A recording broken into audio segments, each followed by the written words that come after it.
The Select Subcommittee on the Coronavirus Pandemic will come to order. I want to welcome everyone this morning.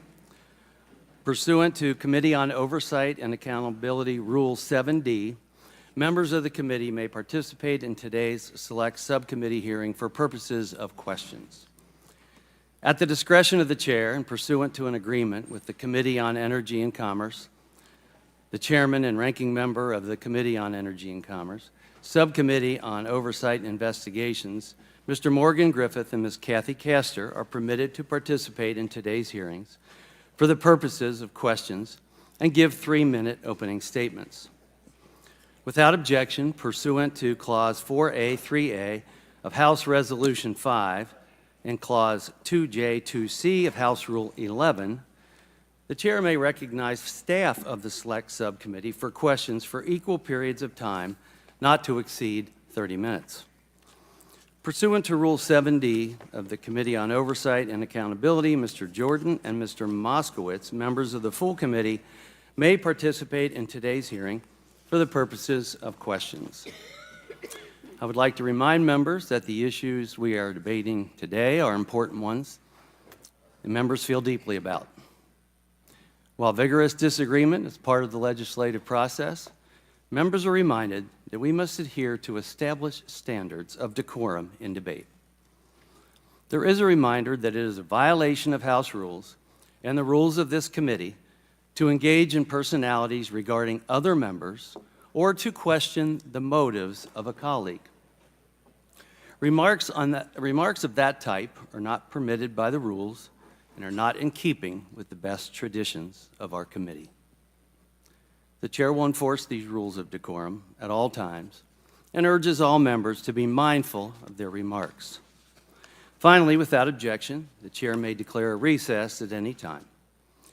I now recognize myself for the purpose of making an opening statement.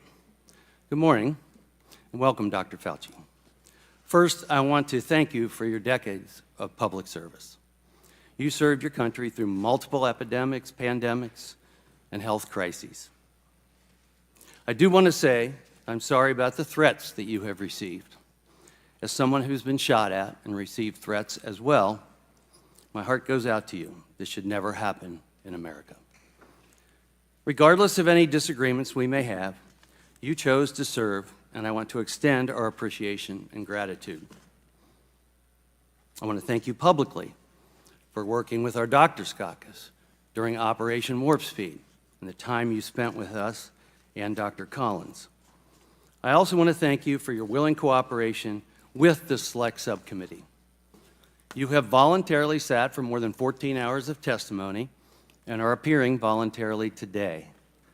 This is more than we can say about other witnesses we have called, and we appreciate it. Dr. Fauci, we're here to investigate the COVID-19 pandemic and to explore lessons learned, positive or negative, and to better prepare for future pandemics. Simply put, America cannot move forward, though, without looking back. We must know what went right and what went wrong in order to best ingrain proficiencies and remedy deficiencies. In 15 months, the Select Subcommittee has sent more than 115 investigative letters, conducted 30 transcribed interviews, resulted in hundreds of hours of testimony, held, including today, 27 hearings or briefings, and reviewed more than 1.5 million pages of documents. We aren't here to throw the baby out with the bathwater. That's not the intent. We are following the facts, holding wrongdoers accountable, and planning for a better, more prepared future. Beginning early in 2020, you became the figurehead of public health. There were drinks named after you. You got bobbleheads made in your likeness. You were on the cover of Vogue throughout the first pitch at a Washington Nationals game. Almost overnight, you became a celebrity and a household name, in addition to being a public health official. Americans from coast to coast and beyond listened to your words, and this is where I think we could have done better. And this goes to both sides of the aisle. We should have been more precise. We should have used words and phrases that are accurate and not misleading. And we should have been honest, especially about what we didn't know. Dr. Fauci, I'm not a virologist, But I am a physician, and like most physicians, we are constantly learning, which is why we do continuing medical education, and we always seek new information. We learn new things based on new data, and we want to give our patients the best possible care based on new findings and improvements in science. At a time when you were prompting the proximal origin paper, whose focus was to, quote, disprove the lab leak theory, end quote, I was in lockdown, researching with another physician in Ohio to try and understand the pathology, the affected physiology, and what treatments worked, and even how to diagnose COVID before we had specific COVID tests. My friend even made a phone call to an infectious disease doctor in China looking for help. As well, during that time, we discovered the Barrick-Shi 2015 article on creating a chimera using gain-of-function type technology. While policy decisions should have been based on scientific data, some frankly were not. The burdensome 6-foot social distancing rule did not have sufficient scientific report. In your words, it just sort of appeared.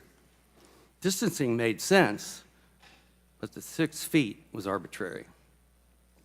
Even Dr. Collins said he still hasn't seen any empirical evidence to support the 6-foot rule. A rule that shut down schools and businesses, a rule that will have negative ramifications for decades. As the pandemic wore on, more mandates also just sort of appeared. But the American public didn't get to see the scientific data to support these mandates. Americans were aggressively bullied, shamed, and silenced for merely questioning or debating issues such as social distancing, masks, vaccines, or the origins of COVID. Many Americans were willing to comply with the 15 days to slow the spread and understood the necessity of banning travel from certain countries in an attempt to slow down the virus. But many Americans became very frustrated when components of those 15 days stretched into years. And it should not have been the case that Americans were forced to comply with oppressive mandates when those who chose to illegally cross our southern border were not. Or when Governor Newsom or Governor Whitmer were throwing parties at nice restaurants. Not a good look. Americans do not hate science, but Americans know hypocrisy when they see it. Dr. Fauci, under your leadership, the United States health agencies adopted specific policy aims as a single dogmatic truth, without the benefit of debate, out of a desire for a single narrative. Dr. Fauci, you once said, if you disagree with me, you disagree with science. Science doesn't belong to any one person. I was never taught that science turns a blind eye to hypotheses. They serve to be proven or disproven, and done so with irrefutable facts, if able. It was interesting that you chose not to pursue an aggressive and transparent scientific investigation of both natural spillover and lab leak. We have been investigating both hypotheses. You testified before the Select Subcommittee in your transcribed interview that the lab leak theory was not a conspiracy theory. You embraced the proximal origin letter. It wasn't necessarily a full peer-reviewed research paper, but you embraced proximal origin letter and you shared it with the public from the White House lawn. You stated during your transcribed interview that you did not review published articles that considered a potential lab leak of COVID-19. This is especially concerning if the works in question were conducted at a more risky and less safe BSL-2 lab. Nevertheless, any dissent from your chosen scientific position was immediately labeled as anti-science. Anything less than complete submission to the mandates could cost you your livelihood, your ability to go into public, your child's ability to attend school. Families were thrown off planes and shamed when their 2-year-olds struggled to wear a mask. Children with disabilities lost access to therapy that they and their families depended on. Students were out of the classroom and told to attend school remotely, even when the science clearly demonstrated it was safe for them to go back in the classroom. This harmed low-income students the most. And how were single-parent households supposed to teach their own children and work at the same time? Dr. Fauci, you oversaw one of the most invasive regimes of domestic policy the U.S. has ever seen, including mask mandates, school closures, coerced vaccination, social distancing of 6 feet, and more. We've learned many lessons. Our early fear and confusion was understandable. COVID-19 was clearly a novel virus. Under your leadership, NIAID allowed disgraced characters like Dr. Peter Daszak to use millions in taxpayer dollars to conduct risky gain-of-function experiments in Wuhan, China. The actions of EcoHealth and Dr. Daszak call into question the integrity of NIAID's policies and procedures as a whole, as well as your role, Dr. Fauci, as NIAID's director. You did sign off on his research grant. We need to know why Dr. David Morens, your direct report for more than 2 decades, assisted Dr. Daszak in avoiding oversight and scrutiny and said that you were involved. Your senior advisor and seemingly your chief of staff repeatedly attempted to evade transparency laws to shield information from public scrutiny. We have senior officials from your office in their own writing discussing breaking federal law, deleting official records, and sharing private government information with grant recipients. The office you directed and those serving under your leadership chose to flout the law and bragged about it. Why did you allow your office to be unaccountable to the American people? You were the highest paid person in the government. This makes you more accountable to the people, not less. Dr. Fauci, whether intentional or not, you became so powerful that any disagreements the public had with you were forbidden and censored on social and most legacy media time and time again. This is why so many Americans became so angry, because this was fundamentally un-American. If I make a mistake, I answer to the people of Ohio who elected me and to my own conscience. When you and your agency made mistakes, Dr. Fauci, what happened? We all need to be held accountable. Sometimes it's as simple as saying, we were wrong. You took the position that you presented the science. Your words came across to so many people as final and as infallible in matters pertaining to the pandemic. But such rigid demands of an ideologically diverse people, like Americans, shattered public trust in American health institutions. Because I said so has never been good enough for Americans, and it never will be. It's built into the American spirit. We have a thirst for information, a drive for advancement. Americans were first in flight. We landed on the moon. We've cured diseases. You've been part of that. And we made innumerable discoveries and explorations that forever changed humanity. Americans do not want to be indoctrinated. They want to be educated. And they prefer to make their health decisions in conjunction with the doctor that they know and trust. To be successful, our federal public health institutions must be accountable to the people again. To be successful, our health organizations must do what they are supposed to do: protect Americans. I look forward to a robust and on-topic discussion. I thank you. I would now like to recognize Ranking Member Ruiz for the purpose of making an opening statement.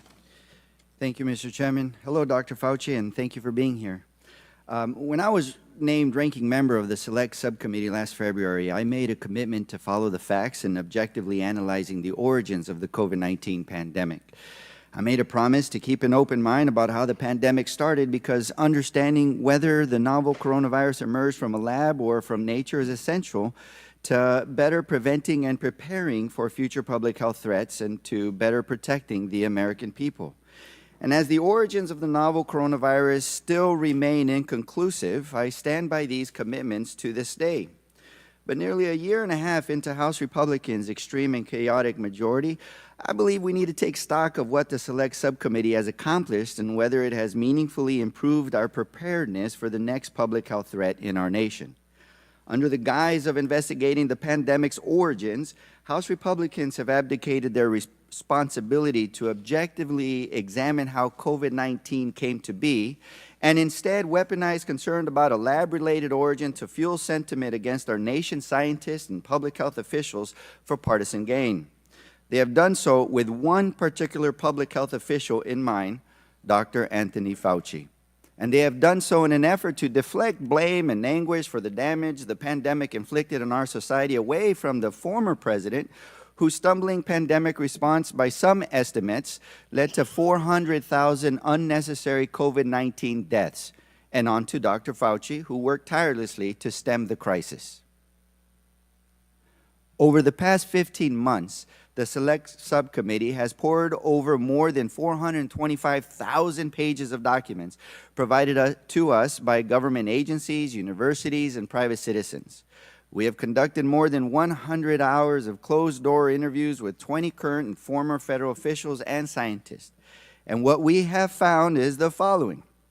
Dr. Fauci did not fund research through the EcoHealth Alliance grant that caused the COVID-19 pandemic. Dr. Fauci did not lie about gain-of-function research in Wuhan, China. And Dr. Fauci did not orchestrate a campaign to suppress the lab leak theory. After 15 months, the Select Subcommittee still does not possess a shred of evidence to substantiate these extreme allegations that Republicans have levied against Dr. Fauci for nearly 4 years. Now I want to make something very clear. In the past month, the Select Subcommittee has held hearings where we have examined various serious issues of misconduct. In following the facts, Select Subcommittee Democrats uncovered troubling misconduct by Dr. Peter Daszak and EcoHealth Alliance, including potential efforts to mislead the federal government about the nature of its work through the evasion of reporting and transparency requirements. And less than 2 weeks ago, we heard from Dr. David Morens about his flagrant violation of the Freedom of Information Act's transparency requirements and the potential destruction of federal records. Both Dr. Daszak and Dr. Morens deserve to be held accountable for betraying the public's trust. To hold them accountable is not anti-science. It is the defense of our federal scientific and research institutions' decades-long legacy of advancing the scientific enterprise to safeguard human health. But baselessly suggesting without evidence that these discrete instances of misconduct are equivalent to our nation's scientists and public health officials causing the COVID-19 pandemic, which has killed more than 1 million Americans and inflicted an immeasurable toll on our society, is also a betrayal of the public's trust, which each of us are stewards of as elected members of this body. Today's hearing comes at a pivotal moment for our nation's public health. With the darkest days of the COVID-19 pandemic behind us, thanks to the Biden administration's leadership, we are now faced with a crisis of declining confidence in the very science and public health interventions that lifted our society from one of the most challenging periods in our nation's history. And as we look to the future, we find ourselves at a fork in the road. We can go down the path of fueling mistrust in the interventions that saved us, like vaccines, masking, and social distancing, and the public health officials like Dr. Fauci, who worked tirelessly and with extremely limited and evolving information about a novel virus to save lives during one of the greatest crises of our time. Or we can work constructively on the forward-looking policies and solutions that we know are necessary to prevent and better prepare us for the public health threats that are yet to come. Since my first day as ranking member, I set out to take the latter path, the path of putting people over politics and prioritizing solutions to better prepare us for the next pandemic. And it has been my hope that Republicans would join Democrats in the forward-looking work that will better protect our constituents. Strengthening oversight of potentially risky research domestically and abroad is an essential part of this conversation, and so is closing pathways for zoonotic transfers of viruses in nature and investing in our public health infrastructure to ensure that when future viruses arrive, we are ready. When Democrats were in the majority, we made important strides in these objectives by passing the Consolidated Appropriations Act of 2023, which strengthened the protections against undue influence in our biomedical research, improved training and transparency for the handling of select agents, paved the way for the interagency collaboration to fortify zoonotic disease prevention, invested in our infectious disease workforce, and enhanced our supply chain preparedness and ability to rapidly develop and deploy medical countermeasures. And ahead of today's hearing, more than 90 health and medical organizations, including the American Public Health Association, the American College of Physicians, the American Academy of Family Physicians, the Infectious Disease Society of America, the Association of State and Territorial Health Officials, and the National Association of County and City Health Officials wrote to the Select Subcommittee urging us to, quote, stand against efforts to weaken the ability of the nation's public health agencies to protect the nation's health, and to take additional action to fortify our nation's public health workforce and infrastructure. I seek unanimous consent to enter this letter into the hearing record. Without objection. As we sit here today, I have not lost hope that in the remaining months of the Select Subcommittee, we can work together to build on this legacy and make objectively examining the origins of the novel coronavirus a part of this forward-looking work. I stand by my commitments I mentioned earlier to take a serious, balanced look at all possibilities for the origins of COVID-19 pandemic. And I stand ready to work with every member of this Select Subcommittee on this critically important mission so that we can save future lives. And I believe I still have some time left. So at that, I'd like to recognize Mr. Raskin with the remaining time. Thank you, Dr. Ruiz. Public health is a matter of urgent and comprehensive public concern. Under Donald Trump, when the COVID-19 pandemic began and spun out of control, we came close to becoming a failed state, which the political scientists define as a state that cannot deliver the basic goods of existence to its people. According to Dr. Deborah Birx, Donald Trump's own COVID-19 advisor, America unnecessarily lost hundreds of thousands of people because of the recklessness and indifference of Donald Trump and his administration. Now the people who brought you the political big lie, claiming absurdly that Trump won the 2020 election, which he lost by more than 7 million votes, now bring you the medical big lie, making the outlandish claim that Dr. Fauci was responsible for causing COVID-19.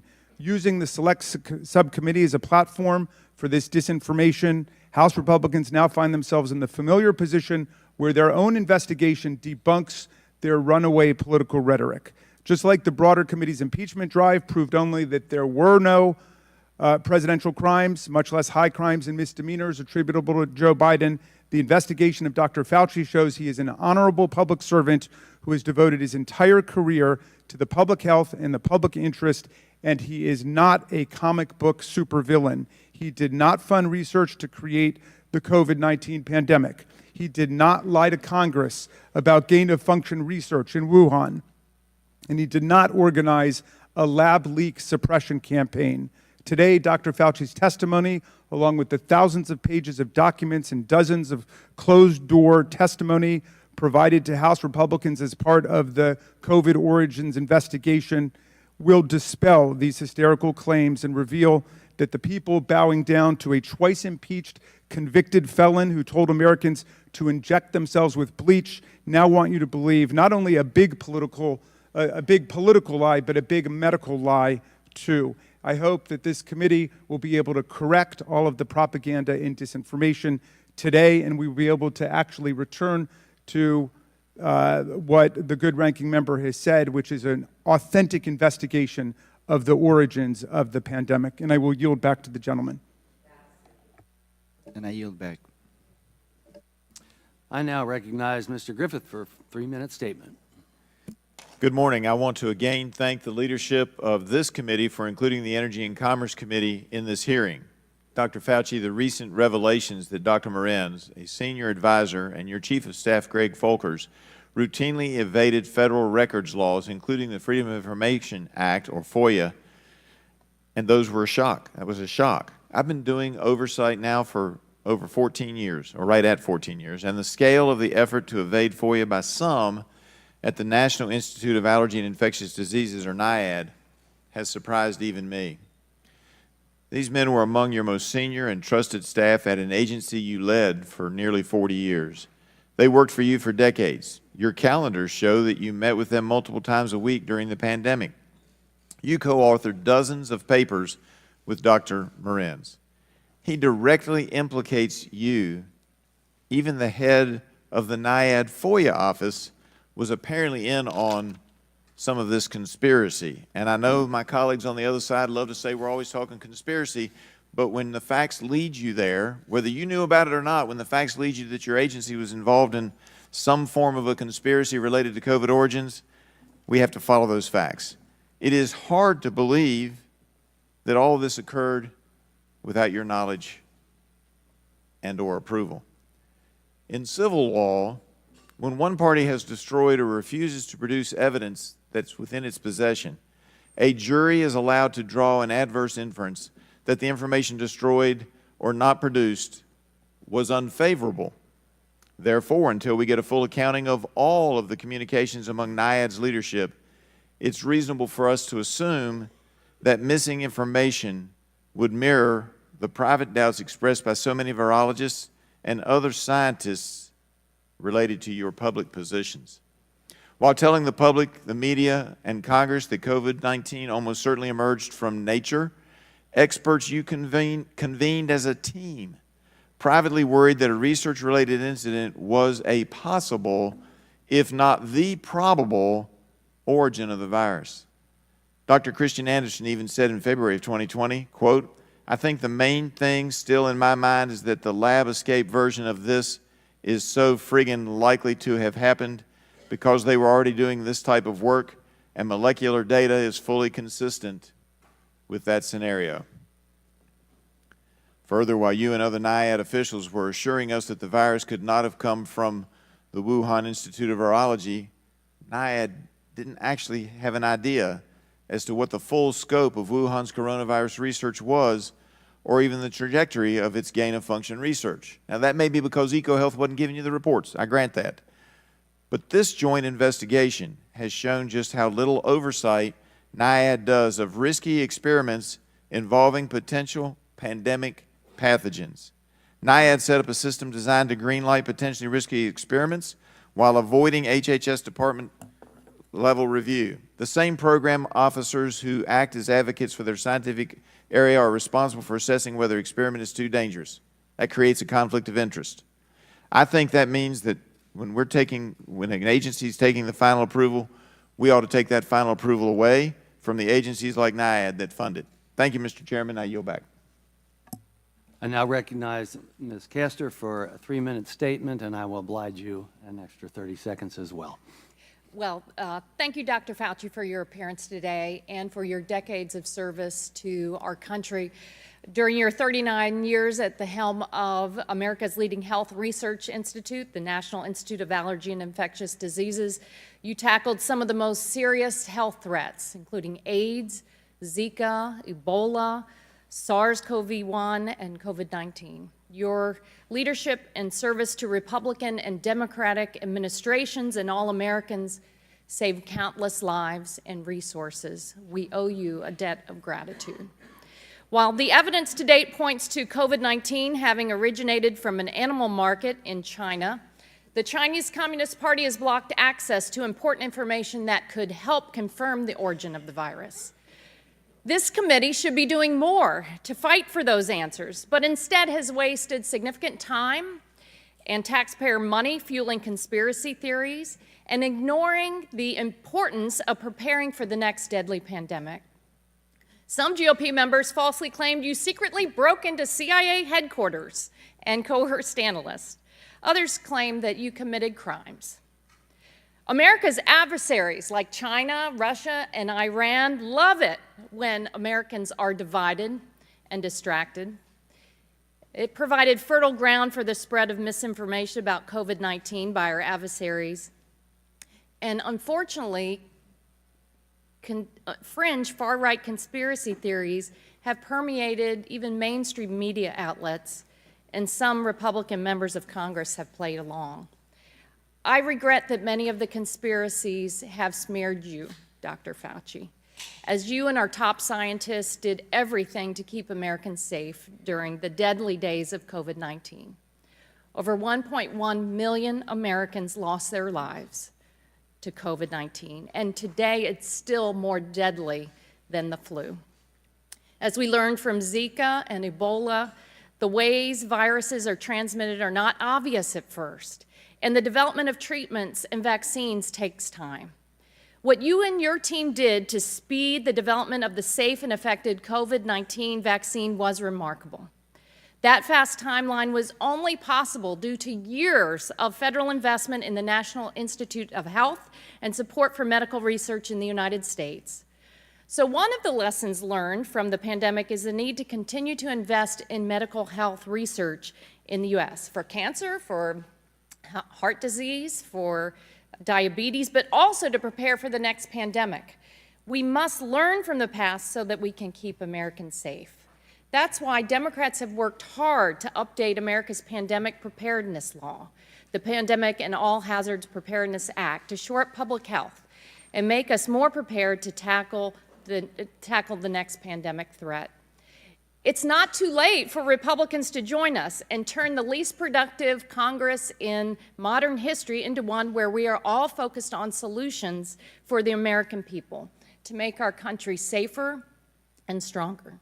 Democrats were able to prevent harmful rollbacks in medical research last year, and I urge my GOP colleagues to join us and move away from threatening and undermining American medical research at every turn. Public health threats are constantly emerging. In the past month alone, we have been tracking new strains and variants of H5N1, Mpox, and SARS-CoV-2.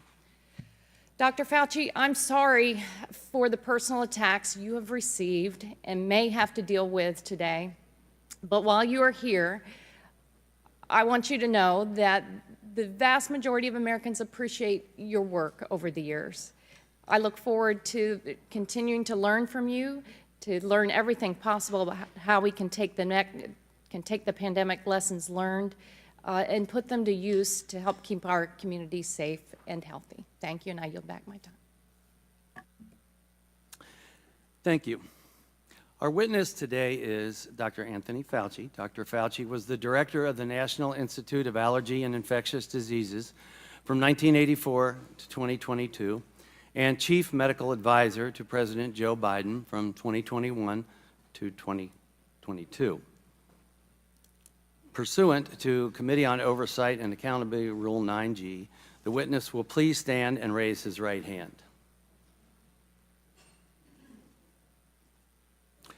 Do you solemnly swear or affirm that the testimony that you are about to give is the truth, the whole truth, and nothing but the truth, so help you God? Thank you. Let the record show that the witness answered in the affirmative. The Select Subcommittee certainly appreciates you for being here today, and we look forward to your testimony. Let me remind the witness that we have read your written statement, and it will appear in full in the hearing record.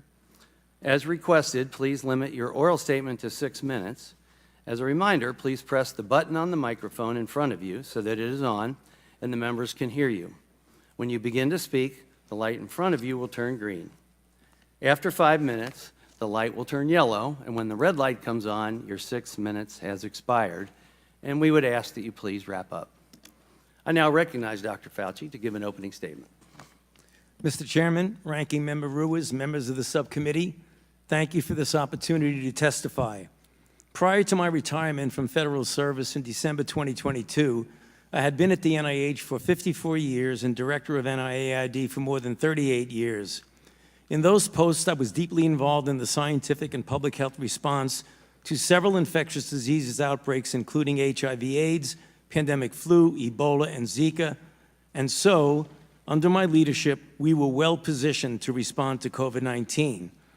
For at least 2 decades prior to the COVID outbreak, we at NIAID had invested billions of dollars in research on mRNA technology and immunogen design, both of which led to the swift development of COVID vaccines.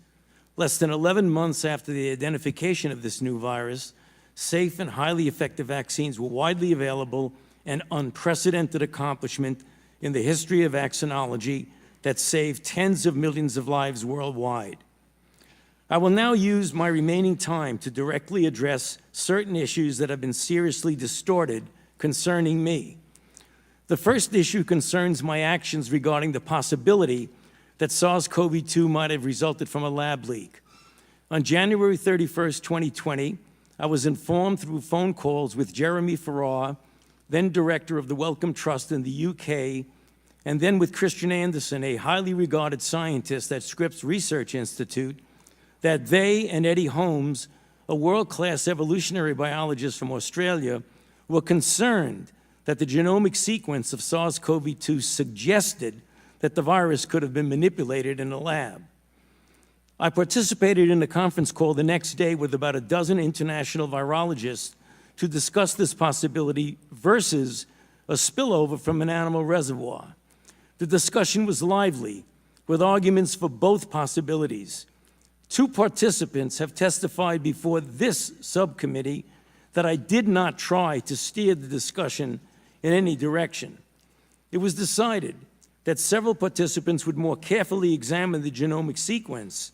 After this further examination, several who at first were concerned about lab manipulation became convinced that the virus was not deliberately manipulated. They concluded that the most likely scenario was a spillover from an animal reservoir, although they still kept an open mind. They appropriately published their opinion in the peer-reviewed literature. The accusation being circulated that I influenced these scientists to change their minds by bribing them with millions of dollars in grant money is absolutely false and simply preposterous. I had no input into the content of the published paper. The second issue is a false accusation that I tried to cover up the possibility that the virus originated from a lab.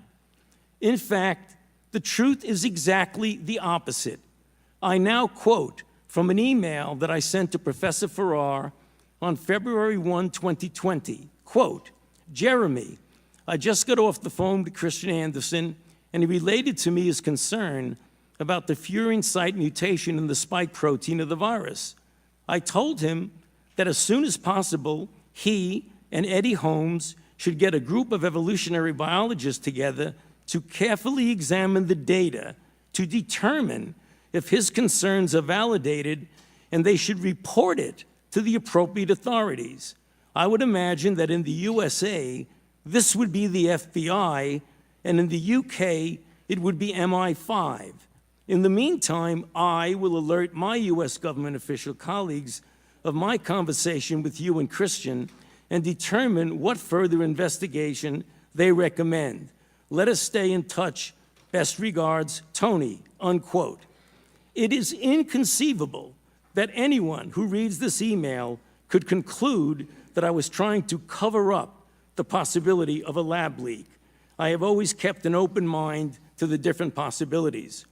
Another issue is that of Dr. David Morans, who has the title of Senior Advisor to the NIAID Director, and who recently has been investigated for conduct unbecoming a government official.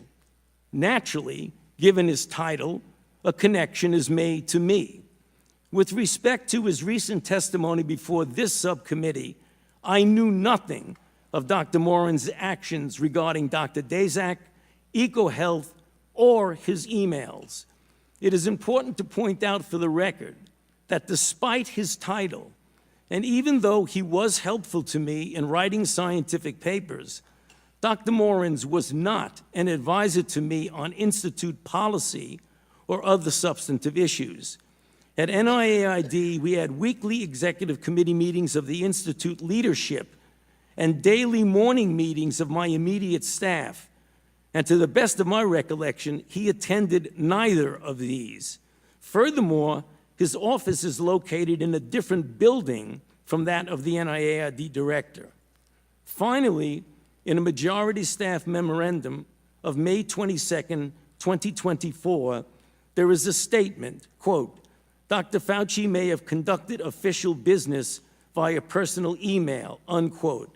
Let me state for the record that to the best of my knowledge, I have never conducted official business using my personal email. Thank you for listening. I would be happy to address these and any other issues in the discussion period. Thank you. I now recognize myself for as much time as I may consume for questions, with equal time being afforded to the ranking member. Dr. Fauci, February 1, 2020, you were on a call with Dr. Farrar, Dr. Collins, and other scientists regarding the potential that COVID-19 was engineered.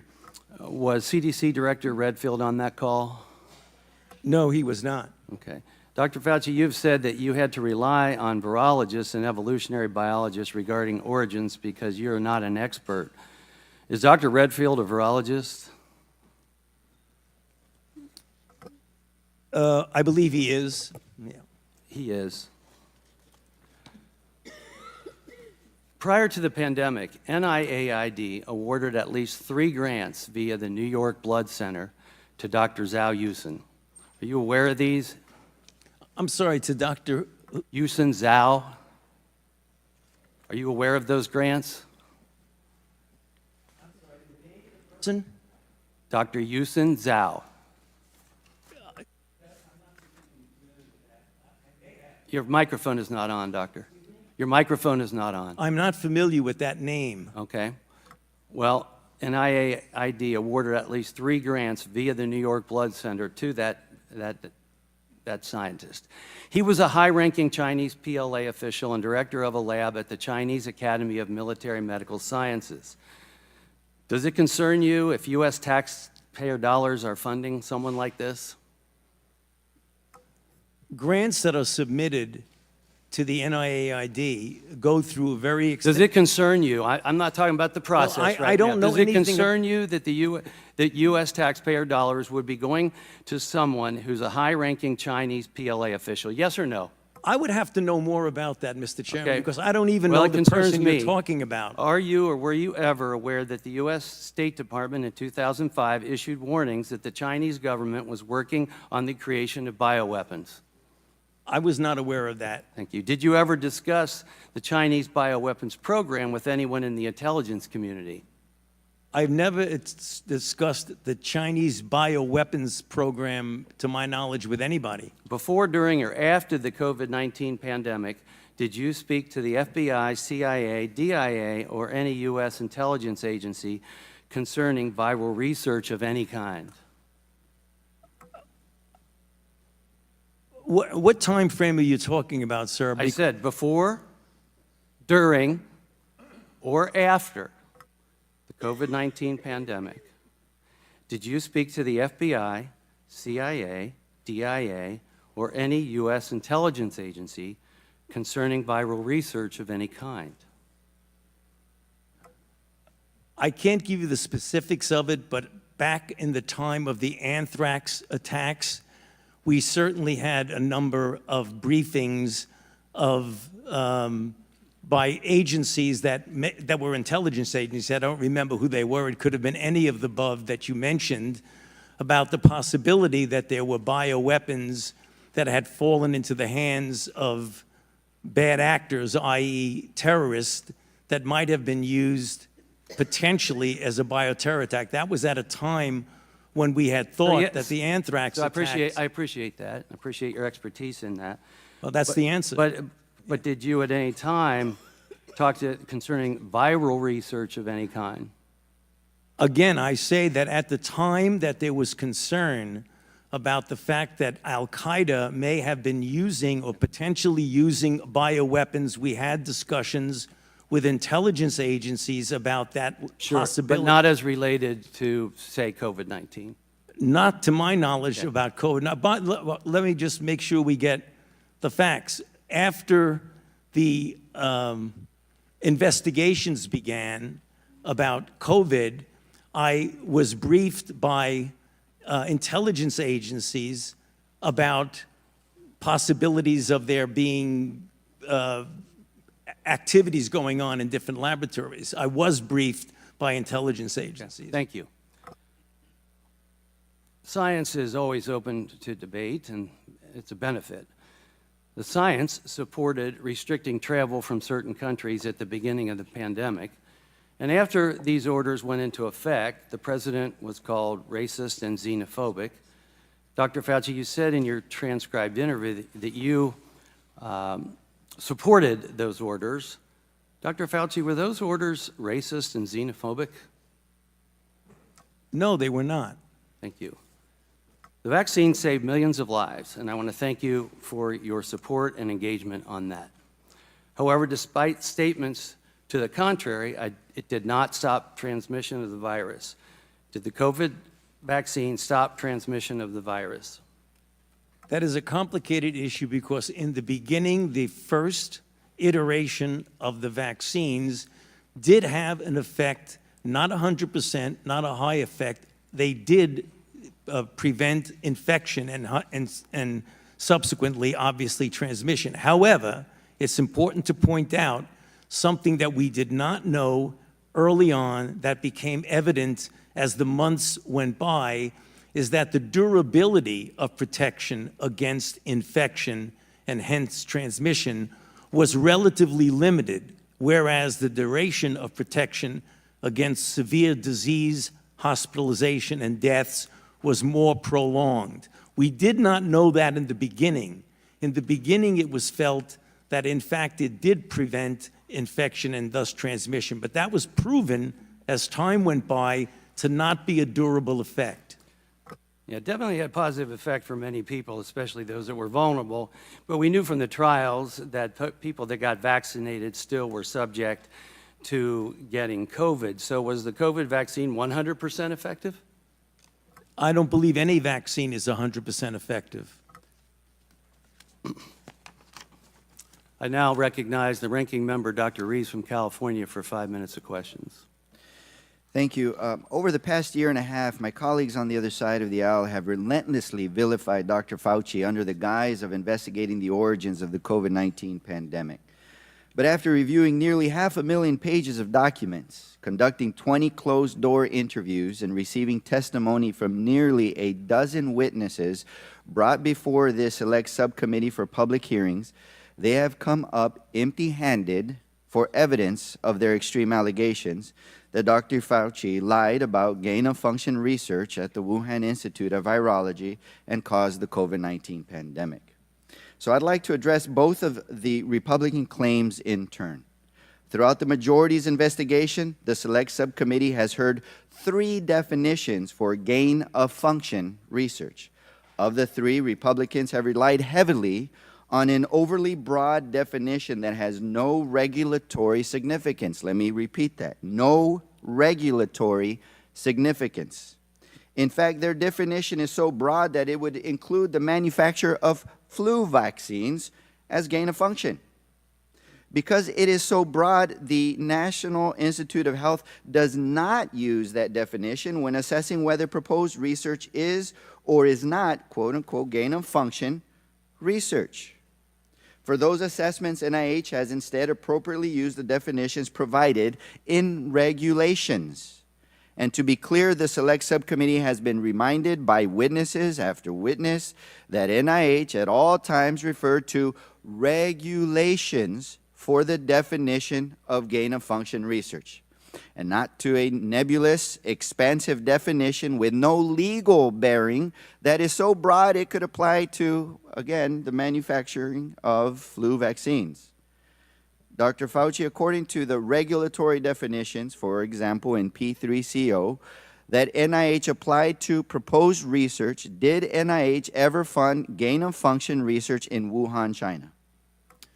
As you said, Congressman Ruiz, according to the regulatory and operative definition of P3CO, the NIH did not fund gain-of-function research at the Wuhan Institute of Virology. Thank you. And despite my Republican colleagues' effort to fit a square peg into a round hole, it seems to me that you've been consistent on this issue from the beginning of the pandemic. And they know this, but they still use the terms gain of function loosely. And with respect to NIAID staff's assessments of whether proposed research was or was not gain of function research, were you personally involved in those assessments, or were those assessments made several levels removed from you and by subject matter experts? Those assessments were done by highly qualified and experienced program people several levels below me. Thank you. And your public statements that NIH did not fund gain-of-function research in Wuhan reflected the assessments made by NIAID subject matter experts applying a definition found in the regulation known as the P3CO framework. Is that correct? That is correct. Thank you, and thank you for clarifying that. In fact, all of that is abundantly clear in your 2021 Senate testimony on this matter. When asked by the Senate about gain-of-function research, you testified, quote, "That is why we have committees. We have a P3CO committee." You also testified in 2021, quote, "Gain-of-function is a very nebulous term. We have spent, not us, but outside bodies, a considerable amount of effort to give a more precise definition to the type of research that is of concern that might lead to a dangerous situation." You are aware of that. That is called P3CO. That was back in 2021. At the time of your May 2021 testimony, P3CO had been the operative definition of gain-of-function research for several years, correct? That is correct. So I will note that at your transcribed interview in January, the majority conceded that NIH did not fund research in Wuhan that met the criteria of P3CO. I encourage the audience to read the transcript of that interview so you can evaluate the merit of the majority's claims for yourselves. So now, if we could quickly turn to the irresponsible and false accusation that you created SARS-CoV-2, the virus responsible for the COVID-19 pandemic. So this accusation centers on a grant NIAID awarded to EcoHealth Alliance with a subaward to the Wuhan Institute of Virology. And we have been entertained earlier about the suggestion that this funding could have possibly gone to a bioweapons research capacity as well. So I want to be clear, no evidence provided to the Select Subcommittee demonstrates that the work performed under NIH funding, including at the Wuhan Institute of Virology, led to the creation of SARS-CoV-2. The majority has failed to demonstrate or even credibly suggest that any of the viruses studied under the grant could even possibly have been the progenitor virus. Dr. Fauci, could you briefly explain why none of the viruses studied under the EcoHealth Alliance grant could have been the progenitor virus of the SARS-CoV-2? When you're talking about the evolution of a virus from one to another, the viruses that were studied under the subaward to the Wuhan Institute that have been reported in progress reports in the literature and published papers, those viruses were phylogenetically so far removed from SARS-CoV-2 that it is molecularly impossible for those viruses to have evolved or being made into SARS-CoV-2. It's just a virological fact. They were so far removed that it could not possibly be a progenitor of SARS-CoV-2. So I want to be very clear on this point that the funding and the research conducted by EcoHealth did not produce SARS-CoV-2. That doesn't negate that this lab another lab could have been doing research and it could have leaked from a lab. It still is a possibility, but it was not directly, or it was not funded by NIAID or NIH. And just for the record, this information was provided by NIH to then Oversight Ranking Member James Comer nearly 3 years ago in October 2021. So despite the clear evidence that Dr. Fauci and his agency did not fund gain-of-function research under the P3CO regulatory definition, and that the virus is studied under the federally funded grant EcoHealth Alliance grant could not have been the progenitor virus for SARS-CoV-2, Republicans have levied these unsubstantiated allegations knowing very well that they are not true. And they have done so to push their extreme partisan narrative that Dr. Fauci and our nation's public health officials caused the COVID-19 pandemic. Yep. Now recognize the chairman of the full committee, Mr. Comer from Kentucky, for 5 minutes of question. Thank you. Dr. Fauci, in your opening statement, you attempt to distance yourself from your previous senior advisor, Dr. Moran's. You say that Dr. Moran's title was just made up, that he was not an advisor to you, and that his office was in a different building. So, Dr. Fauci, did Dr. Moran's report directly to you? Actually, I'm not sure exactly what the on-paper report is. He is senior advisor to the director, but it is conceivable we can get that information. He might have reported through someone lower, like my But he did- deputy. So your senior advisor did not report directly to you? There are very few people who report directly to me. Okay, Dr. Moran's testified that he could walk into your office anytime he wanted to. Is that true? No, that's not true. You don't just walk into the office. I mean, he's there. I mean, it's conceivable that Did he he could. ever walk into your office? I would say he did occasionally, but the idea, can I finish the answer to you, sir? No, because I've got a lot of questions. Okay. Dr. Fauci, did you ever delete an official record? No. Dr. Fauci, did you ever conduct official business via email? To the best of my recollection and knowledge, I have never conducted official business via my private email. So there's a troubling pattern of behavior from your inner circle, not just Dr. Moran's, but also your chief of staff, Mr. Folkers. Do you agree that it violates NAID policy to use personal email for official purposes? The Dr. Morin's issue that was discussed by this committee violates NIH policy, yes. But does using official email, using a personal email for official business, does that violate policy? Using a personal email for official business violates NIH policy. Does it violate NIAID policy to delete records to intentionally avoid FOIA? Yes, Okay. On April 28, 2020, Dr. Moran's edited an EcoHealth press release regarding the grant termination. Does that violate policy? that was inappropriate for him to be doing that for a grantee as a conflict of interest, among other things. So on March 29, 2021, Dr. Moran's edited a letter that Dr. Dasick was sending to NIH. Does that violate policy? Yes, it does. On October 25, 2021, Dr. Moran's provided Dr. Dasick with advice regarding how to mislead NIH on EcoHealth's late progress report. Does that violate policy? That was wrong and inappropriate and violated policy. On December 7, 2021, Dr. Moran's wrote to the chair of EcoHealth's board of directors to, quote, put in a word, end quote, for Dr. Dasick. Does that violate policy? Should not have done that. That was wrong.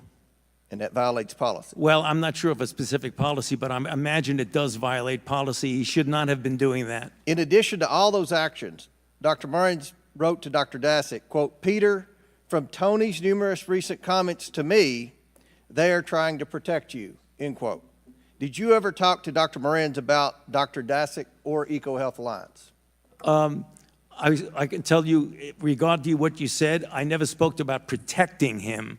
I mean, obviously, we knew that Dasick was a grantee, so I may have mentioned and discussed Dr. Dasick because he's a grantee, but So I he just never made spoke that about up. You're protecting testifying him. that he just made that up. Excuse me? You're testifying that Dr. Moran's just made that up. I don't know where he got that, but that's not true. So by this point, Dr. Fauci, when these emails were written, you should have known that Dr. Dasick was more than 2 years late on a required progress report with his grant.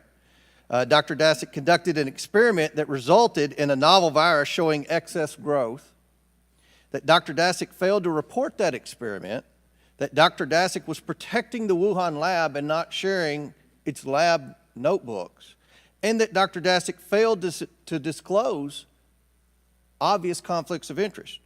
So why were you trying to protect Dr. Dasick and EcoHealth Alliance?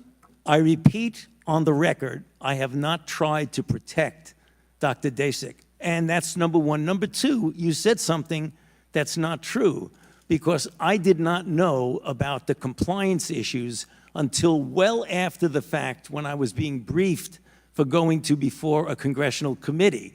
So it wasn't as these things were going on, I knew that he was withholding. Did you know about Dr. Moran's close relationship with Dr. Dasick? Dr. Moran's made it clear that Dr. Dasick was his friend. I did not engage in any of that interaction between them. And just lastly, if I may, Mr. Chair, you testified and answered the chairman's question that you never had any communication with the intelligence community throughout all of COVID. Did I understand that correctly? No, you heard wrong. I said I did have communication. I was briefed by the intelligence community multiple times during the COVID issue. And you never... The gentleman's time has expired. I now recognize the ranking member of the full committee, Mr. Raskin from Maryland, for 5 minutes of questions. Okay, first, Dr. Fauci, thank you for your testimony and your extraordinary service to the American people. Let me just start. Was there anything you wanted to clear up in that last exchange where you were interrupted? No, I think I made it clear. I mean, they were talking about my knowing about a lack of compliance. That became clear, Congressman Raskin, well after the fact. It isn't as if they were not complying and I was not monitoring their non-compliance. I didn't know about it until it was a done deal. Gotcha. You've been a scientist and a scientific administrator for 54 years. Is that right? More than a half century?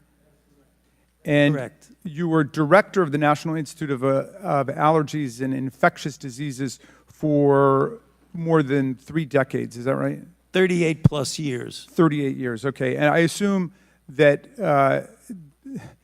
you've never been accused of trying to start a disease before. Is that right? That is correct. You have devoted your life to fighting infectious diseases for the American people. Is that right? That is correct. I want to go back to this email that you cited in your opening, because I think it goes right to the heart of this campaign of character assassination against you. The claim was essentially that you tried to cover up the possibility of there having been a laboratory leak, which of course is perfectly possible. And if this committee were doing its job, we could actually be working to advance the investigation of that. But they would rather assert that you tried to cover up this possibility. Here's the email that you sent on February 1st at 12:38 a.m. To Christian Anderson, with a copy to Christian Anderson, but you sent it to Professor Jeremy Farrar. Jeremy, I just got off the phone with Christian Anderson, and he related to me his concern about the furin site mutation in the spike protein of the currently circulating 2019 nCoV. I told him that as soon as possible, he and Eddie Holmes should get a group of evolutionary biologists together to carefully examine the data to determine if his concerns are validated. He should do this very quickly. And if everyone agrees with this concern, they should report it to the appropriate authorities. I would imagine that in the USA, this would be the FBI. And in the UK, it would be MI5. It would be important to quickly get confirmation of the cause of his concern by experts in the field of coronaviruses and evolutionary biology. In the meantime, I will alert my U.S. government official colleagues of my conversation with you and Christian and determine what further investigation they recommend.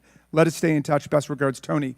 Was this the email where you were putatively trying to cover up the possibility of a lab leak? Yes, Congressman Raskin, and that's the reason why I mentioned in my opening statement that is it inconceivable that anyone could get out of that I was covering anything up. Would you have any reason to cover up any new scientific evidence relating to the origins of the COVID-19 virus? Absolutely not, and that's the reason why it was important to get people together to discuss this in a transparent way. Have you spent your whole life trying to determine the causes of infectious diseases and then to stop them to protect the American people? Yes, I have. Well, Dr. Fauci, I want to join my colleague from Florida in apologizing to you that some of our colleagues in the United States House of Representatives seem to want to drag your name through the mud. They're treating you, Dr. Fauci, like a convicted felon. Actually, you probably wish they were treating you like a convicted felon. They treat convicted felons with love and admiration. Some of them blindly worship convicted felons. Is there anything else you would like to say to the American people about your service to America during the course of the COVID-19 pandemic? My main job during the COVID pandemic was to play a role with my team at the Vaccine Research Center to develop a safe and effective vaccine. And we did that in an unprecedented short period of time, never seen before in the annals of vaccinology. As we all know, that vaccine and those vaccines have resulted in saving of hundreds of thousands of lives in the United States and millions of lives throughout the world.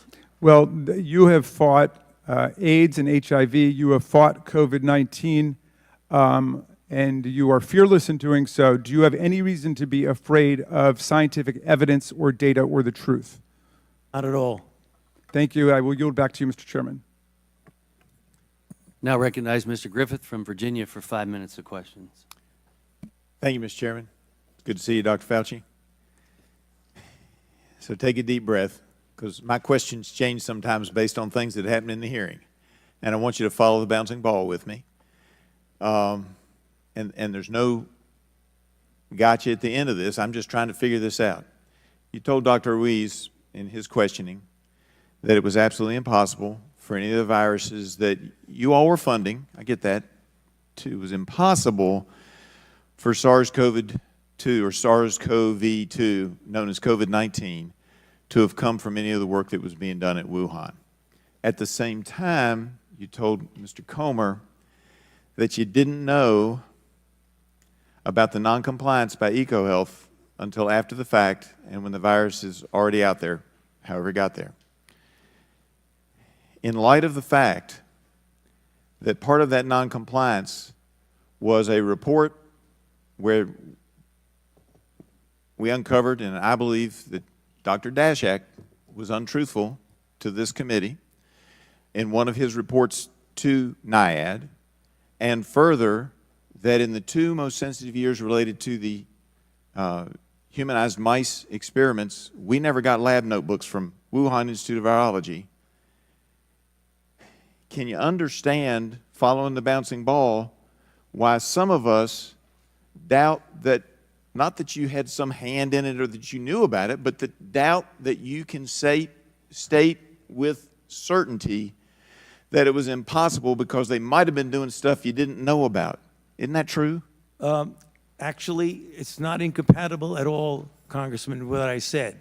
The viruses that were studied, whether you did or did not give a 5-year report on time, were still the viruses that phylogenetically would be impossible to be the precursor of SARS-CoV-2. So it was completely compatible with the statement that I made to Dr. Ruiz. Is that accurate as well, knowing that they had worked on adding a furin cleavage site to MERS?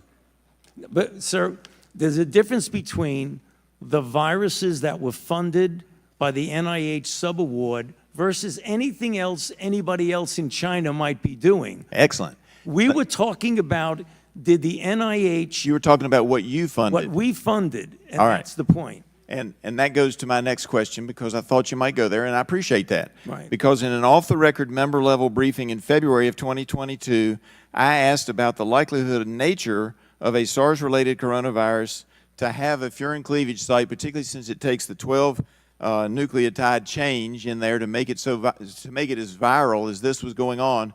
And at the time, you said to me pretty much what you just said, and I want you to just confirm it for the record. Well, that wasn't us. If that was being done, it wasn't us. Yeah. And you confirmed that for the record, yes? No, it wasn't you. It wasn't what you were funding. What I'm saying is that I cannot account, nor can anyone account, for other things that might be going on in China, which is the reason why I have always said, and will say now, I keep an open mind as to what the origin is. But the one thing I know for sure is that the viruses that were funded by the NIH phylogenetically could not be the precursor of SARS-CoV-2. And I appreciate that, because I've never thought that NIH or NIAID went out to create this thing, but I am a believer that it came out of the lab, and I think you've just made it clear, and sometimes people miss this, Dr. Fauci. One side says one thing, one side says the other, and the actual fact may be that at some time working on that, maybe they used some of our money to get started, maybe they didn't. But a group of scientists getting together might very well, at Wuhan, have said, hey, let's see what happens if we go over here and do this. Not that NIH funded it, but they on their own went off and did something. Isn't that accurate? Isn't that possible? Well, I actually would want to say that one thing we should put out on the table, that you were talking about a $120,000 a year grant in a $6 billion budget. So, I mean, if they were going to do something on the side, they have plenty of other money to do it. They wouldn't necessarily have to use a $120,000 NIH grant to do it. And I appreciate that, because it means something could happen. I'm glad you kept an open mind. I would ask this one final thing, though. Do you think they could have done it without the humanized mice that we gave them? Yeah, could have done what, sir? Could they have done any other research with the humanized mice that we gave them? Would they be successful? China didn't have the humanized mice before we gave them to Wuhan. Isn't it accurate that they might have been able to do extra stuff with our mice?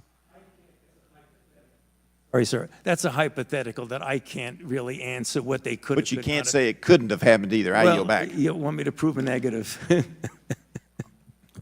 Now recognize Ms. Castor from Florida for 5 minutes of questions. Thank you, Mr. Chairman. You know, these special investigative committees are intended at the outset to bring light to difficult matters, and I think, unfortunately, this select committee has brought more heat than light to things. And one example is nearly 5 months ago, Dr. Fauci sat for a 14-hour voluntary interview with the subcommittee. I was there for that interview, which included exchanges on many important questions on research, safety, long COVID, vaccine development, and the importance of strong public health systems in our local communities. Also, we discussed pandemic preparedness, like stockpiling supplies for our hospitals in advance of the next pandemic. But I want the public to know that for 5 months, the Republicans sat on that transcript. They could have released it at any time. It was released last Friday. If the public had seen it 5 months ago, they would know that the Republicans failed to find a shred of evidence of their far-fetched conspiracy linking Dr. Fauci to a cover-up of the origins of the pandemic. Instead, the Republicans contorted and mischaracterized Dr. Fauci's words over Twitter to gin up conspiracies about NIH's role in the origins of the pandemic.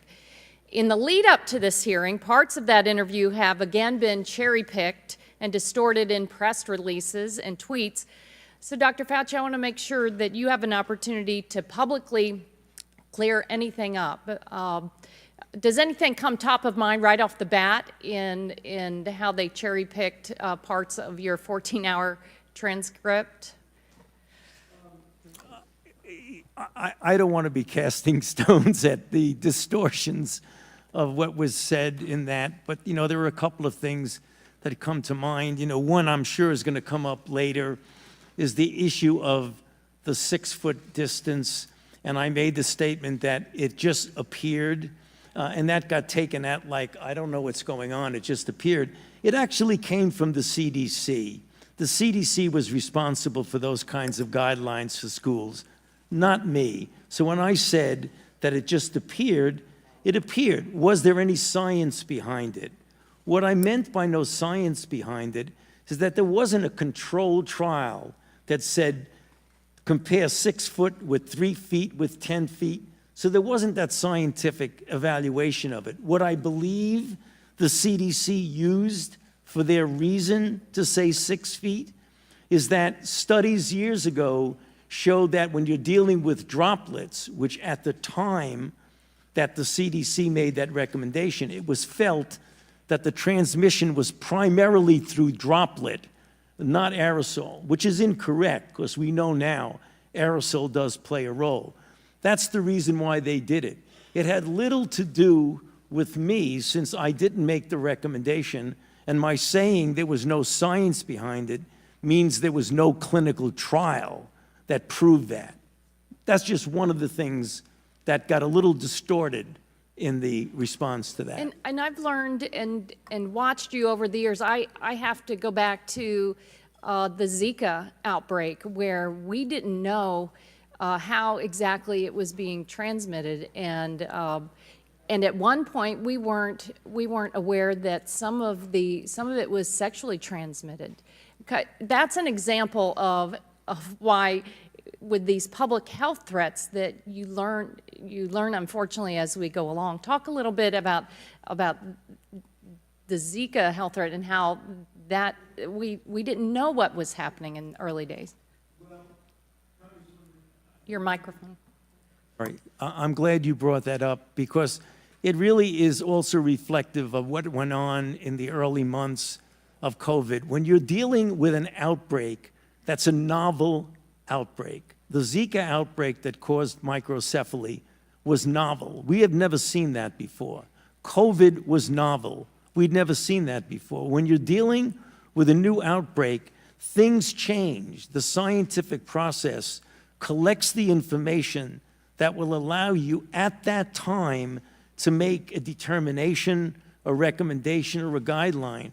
As things evolve and change and you get more information, it is important that you use the scientific process to gain that information and perhaps change the way you think of things, change your guidelines, and change your recommendation. And that really goes across the board because you're dealing with something that needs to be modified because it's a moving target. Zika was a moving target. COVID was a moving target.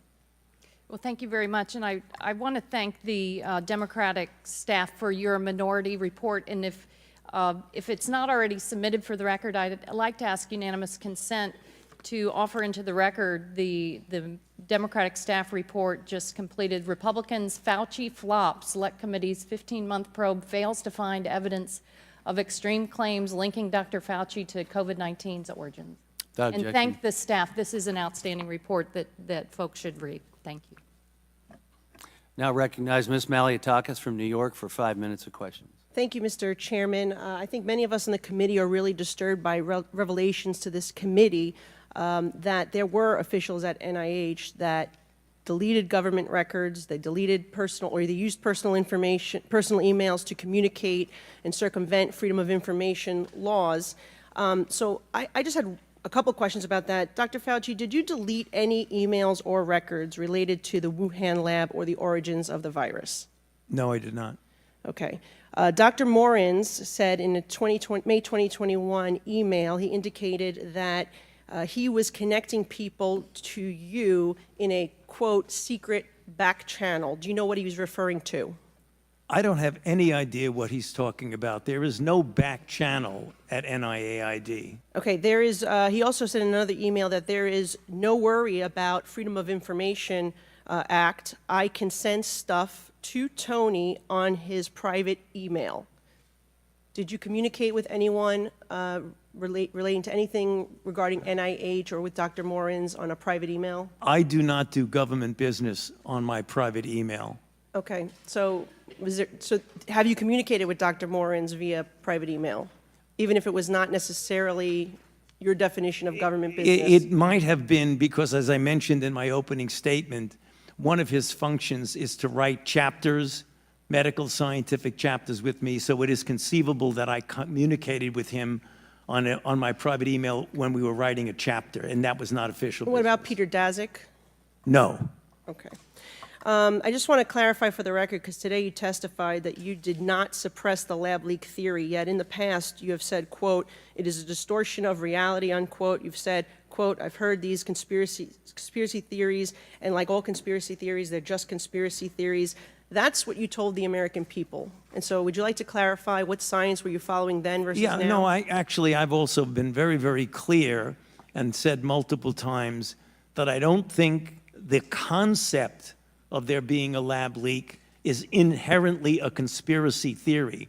What is conspiracy is the kind of distortions of that particular subject, like it was a lab leak and I was parachuted into the CIA like Jason Bourne and told the CIA that they should really not be talking about a lab leak. Thank you. That's the conspiracy. Appreciate that. Dr. Fauci, how much have you earned from royalties from pharmaceutical companies since the pandemic began in 2021? Zero. It says NIH scientists made $710 million in royalties from drug makers. You're saying that you did not receive any of the $710 million. On COVID, I received, I think, $122 for a monoclonal antibody that I made 27 years ago. Okay, so just in general, though, how much have you received, not related to COVID, just in general, how much have you received in royalties between 2021 and 2023? I think none. Okay, so somebody received the $710 million. Somebody did, but not me. You didn't receive any royalties. Okay. I mean, I see no royalties associated with COVID. I mentioned. yeah, I said. No, I want. No, I just said. I'm on the record, and I want to make sure that this is clear. That I've developed a monoclonal antibody about 25 years ago that's used as a diagnostic that has nothing to do with COVID, and I receive an average of about $120 a year from that Okay, patent. but the bottom line here is that scientists at NIH did receive $710 million in royalties, and I guess my question is, don't you think that if these experiments are made using American tax dollars, that any of those royalties, this nearly billions of dollars, should be going back to the American taxpayer, not in the pockets of the scientists? Do you believe that's a law that we should consider changing? If you want to change the patent laws and the Bayh-Dole Act, then go ahead. Okay. But that's not for me to Well, say. I'm asking your opinion. Okay. Well, anyway, moving on, I just want to say that, we know billions of dollars have been funding these animal experiments, both here domestically and in foreign lands. I'm very troubled by the cruel, horrific animal research that has been done on U.S. land and in foreign laboratories. Taxpayers are footing the bill for billions of dollars. These beagle puppies that have their throats slit, they are being injected with ticks, they are murdered after just a few months, piglets, rabbits, you name it.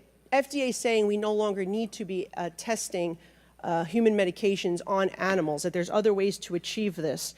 Can you comment on that, if it's time for the United States of America to be moving on from these cruel animal and horrific costly tests? I'd be happy to comment, but I'm puzzled as to what that has to do with the origins of COVID. Well, I have a question about it. Okay, and you're I'd be before happy this to committee, answer and it. it has to do in general with Yeah. the amount of waste of tax dollars that NIH is using. Well, the animal experiments that are conducted by and funded by NIH go through strict regulations of the proper use of animals in research. So I'm not, Congressman, with all due respect, I'm not trying to be confrontative. I'm not sure what you're talking about, but the experiments that the NIH funded go through strict regulatory processes of the treatment of animals, the humane treatment of animals. Well, they're not very humane, and I will say, as the former director, you signed off on these experiments, and so my time has expired, and we will. Well, I signed off on them because they were approved by a peer review. Now recognize Ms. Dingle from Michigan for 5 minutes of questions. Thank you, Mr. Chairman. You know, instead of actually taking a serious look at the various ways by which this virus could have emerged in a lab or in nature, my Republican colleagues and friends have spent the last 15 months trying to pin blame on NIH, NIAID, and specifically Dr. Fauci for the COVID-19 pandemic. And now, let's bring everything in. Look, I want to have a discussion about animal testing too, but I'm really not sure how that comes into here. But I want to be perfectly clear, though, that the Select Subcommittee has seen no evidence of this. However, allegations by my Republican colleagues, amplified in the media, have led to real, tangible consequences for Dr. Fauci in his personal life in a way that should be unacceptable to all Americans. Dr. Fauci, you and I have known each other for a long time, and I'm not even going to admit how long. But during that time, I've seen your commitment not just to science, but to advancing the greater good. And I know that this isn't a topic you enjoy discussing, and I'm sorry I'm going to have to ask you about it. But I think the American people need to know what we are doing to those who are serving the common good and public health. I think it's important to make clear the harms that you and your loved ones have suffered because of these deeply irresponsible accusations. Because you know what? You're human, just like the rest of us. So, Dr. Fauci, can you please share with us the nature of the threats you have received since the start of the COVID-19 pandemic? Yes, there have been everything from harassments by emails, texts, letters of myself, my wife, my 3 daughters. There have been credible death threats leading to the arrests of 2 individuals, and credible death threats mean someone who clearly was on their way to kill me. And it's required my having protective services essentially all the time. It is very troublesome to me. It is much more troublesome because they've involved my wife and my 3 daughters.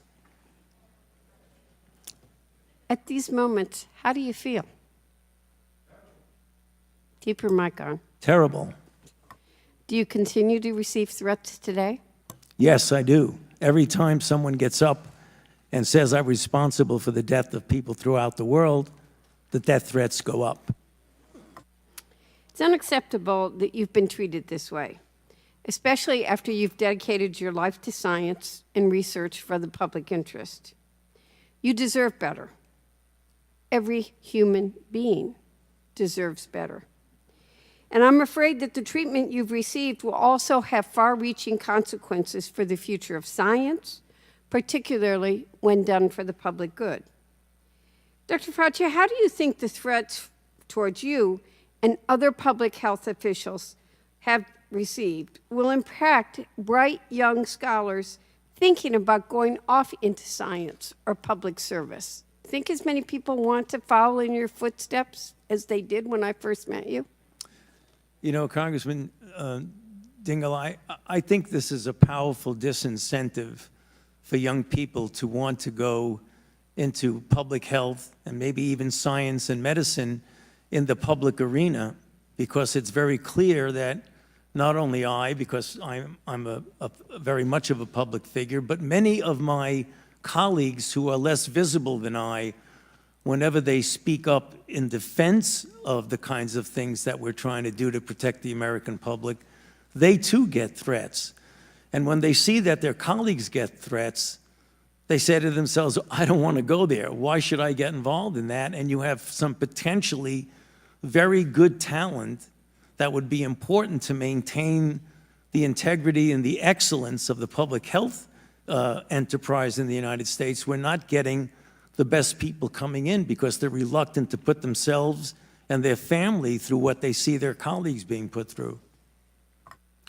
Well, you're right. You're not alone in feeling that way. In fact, ahead of today's hearing, the Select Subcommittee received a letter from the Association of State and Territorial Health Officials, which represents public health officials in communities of all political persuasions, detailing the surge of harassment, intimidation, hate speech, threats of violence, and death threats that their members faced during the pandemic. I'm going to ask to insert into the letter, but I wanted to just make the point before I close, Mr. Chairman, that as many as 40% of public health workers have been bullied, threatened, or harassed. And I think we all need to take that on as a public health issue. I'd ask to enter the letter into the record and yield back. Without objection. Thank you, Mr. I now recognize Ms. Lesko from Arizona for 5 minutes of question. Thank you, Mr. Chair. Dr. Fauci, did the National Institute of Health fund the potentially dangerous enhanced potential pandemic pathogens gain of function research at the Wuhan Institute of Virology? I would not characterize it the way you did. The National Institutes of Health, through a subaward to the Wuhan Institute of Virology funded research on the surveillance of and the possibility of emerging infections. I would not characterize it as dangerous gain-of-function research. I've already testified to that effect a couple of times. So you're saying no, correct?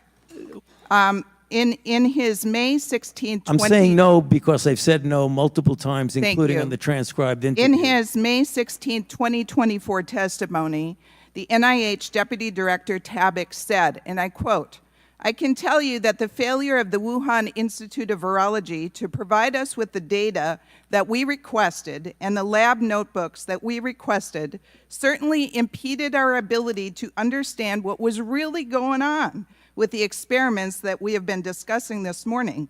My question to you, Dr. Fauci, if the NIH didn't inspect the Wuhan Institute of Virology and NIH didn't receive the lab books and data from China, and the required reports from EcoHealth Alliance were not submitted, in fact, they were late, how can you definitively say that the NIH did not fund the dangerous gain-of-function research? I go back to what I said, that the gain-of-function research by the operative and regulatory definition of P3CO does not include at all the viruses that were studied under the subaward. How do you know that, sir, if there was no lab books, nothing from China? We know what viruses they were studying. How? How do you know? You never went there. I'm telling you that the NIH funded research on these viruses. If someone else somewhere in China was doing something else, Well, and that's the problem, because NIH didn't go there. You didn't get the reports that were needed. How in the world would you know? I'm going to go on to the next question. And you're not hearing what I'm saying. Dr. Morenz, your senior advisor for over 20 years, said in an email dated February 24th, 2021, "I learned from your FOIA lady here now how to make emails disappeared when I am FOIA'd, but before the search starts, so I think we are all safe. Plus, I deleted most of these earlier emails after sending them to Gmail." In another email dated 4/21/21, Dr. Morenz said, "I forgot to say, there is no worry about FOIAs. I can either send stuff to Tony," meaning you, "on his private email or hand it to him at work or at his house. He is too smart to let colleagues send him stuff that could cause trouble." Dr. Fauci, were you ever engaged in attempts to obstruct the Freedom of Information Act and the release of public documents? No. Did Dr. Morenz communicate with you about official business using his private email? Official business? No.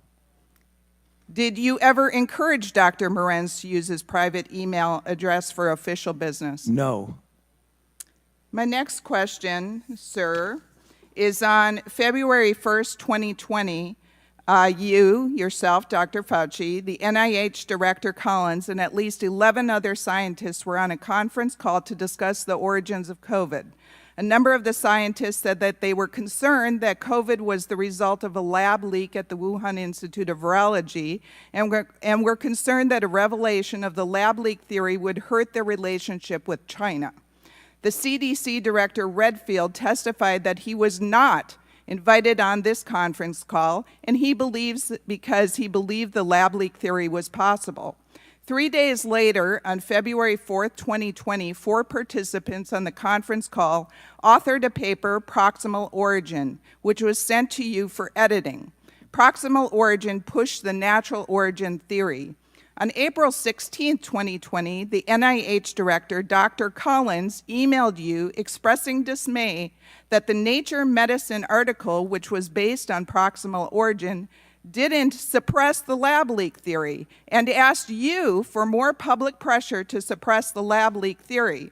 The very next day, in response to Dr. Collins' request to suppress the lab leak theory, you cited the Nature Medicine article, which discounted the lab leak theory from the White House podium. My question to you, sir, did you cite this article at the White House because the NIH director asked you to suppress the lab leak theory? I did not do that in response to anybody's suggestion to suppress anything. It was in response to a question that someone asked at the podium. and I did not edit any paper as shown in my official testimony. So you said about 4 or 5 things, Congressman, that were just not true. Well, we have emails to prove it. Well, you don't. Thank you, and I yield back. I now recognize Mr. Mfume from Maryland for 5 minutes of questions. Thank you very much, Mr. Chairman. And by the way, no, we don't have it. So I get tired of hearing we've got it, and then when we ask for it, it's not there. We do not have it, Dr. Fauci, and for everyone watching this. That's just incorrect.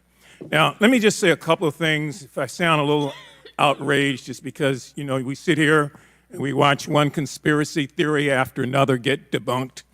And if I might, on a point of personal privilege, to the gentlewoman from New York who wanted to argue that we should be worrying about testing of human medicines on animals, if this committee really wants to do something, let's talk about the most infamous biomedical research study in the United States, the Tuskegee study, where 400 black men in this country were injected deliberately with syphilis and allowed to die slowly over a 40-year period without any attempt to help them at all. It was condoned by the U.S. Public Health Service. And if we want to talk about testing, let's talk about that as well. I'm going to talk about COVID right now. Mr. Chairman, I have the floor, Mr. Chairman. I want to say to you, Mr. Chairman, Ask you to suspend, please. I want to remind the audience of decorum. Recognize Mr. Mfume. thank you, Mr. Chairman. I want to thank you and Ranking Member Ruiz for this opportunity. Dr. Fauci, we owe you an apology for the way we have raked you through the mud, and none of us have said to you, here's where you go to get your good name and your reputation back. It's the most unfair thing I have seen. If there were evidence, if there were facts that supported the charges, I, like everybody else, would be interested, but we haven't seen a damn thing to suggest that these accusations are accurate. You've been a hero to many for 54 years, 5+ decades. You helped lead this country through the anthrax scare, through AIDS, through Zika, through Ebola, through SARS, and through COVID-19, pandemics and epidemics. We owe you a collective thank you. You are a world-renowned scientist and an American patriot. And whether or not people want to believe that, that's on them. But those facts are undisputable. For a year and a half, the Republican majority on this committee has sought to weaponize genuine scientific questions over COVID-19 and to vilify our public health officials and our nation's scientists with unsubstantiated, with baseless, with allegations that just can't stand the light of day. And so they've tried to do that with COVID-19, and we are here now as a result of the aggregated amount of foolishness that has taken place. And I've always said to this committee, every time I've had a chance to speak, let's go back to when we were in the heart of the pandemic, when our family members and friends and coworkers were dying left and right, when we were afraid to get near anybody, where we wanted to wash down our groceries before we brought them into the house, where we were willing to put on masks or headgear if it would keep us from being infected. And we turned to our leaders and our public health officials and scientists for answers. And we got some, but then we didn't get some. And then we got some later, like Dr. Deborah Birx, who was Donald Trump's expert on the virus, who said, no, bleach won't do it, don't inject yourself with it, and who also said publicly on the record that thousands of American lives could have been spared if we had done what we were being told to do by the scientific community. At least one thing is clear. Those 1 million people who died as a result of these conspiracy theories will never come back. And those families have empty seats at the table year after year. And we do a disservice if, at the very least, we don't acknowledge their deaths and the harm and the hurt that has been done to their families and learn how to find a way to trust science going forward in this country. Dr. Fauci, you've been accused over and over again of going to the CIA headquarters and sitting down and having a meeting with the CIA to construct a way to make sure that COVID raged in this country. Is that correct? That is incorrect. Dr. Fauci, have you been to the CIA office in the last 20 years or headquarters? I went to the CIA decades ago during the anthrax attacks to discuss the possibility of terrorist attacks. Thank you. I wanted to get that on the record because that's just the latest theory now, that you and the CIA director conspired. This is foolishness. People are not going to agree with you. I understand that. But we take and besmirch somebody's good name. Think about if it were one of us. We'd be jumping up and down trying to find a way to get justice. And so on behalf of those of us who are thankful, who are part of many in a grateful nation, thank you for your service, sir. I yield back. And I'll recognize Mr. Cloud from Texas for 5 minutes of questions. Thank you, Mr. Chairman. Thank you for being here. And I do want to echo some of what Mr. Nfume said, because I do think we need to focus on the people. And I think that's really what the angst that's left with the American people. It's what they had to walk through during this time. I'm going to go down a list of mitigation measures that you supported over the course of the pandemic and ask you just to give a yes or no as to whether you still believe these measures were justified. Business closures. Not hearing you at all. Could you please speak louder into the mic? Sure. I'm going to go through a list of COVID mitigation measures that you supported over the course of the pandemic and ask you to give me a yes or no as to whether you believe these measures were justified. Business closures. Early on, when 5,000 people were dying a day, yes. Church closures. Same thing. School closures.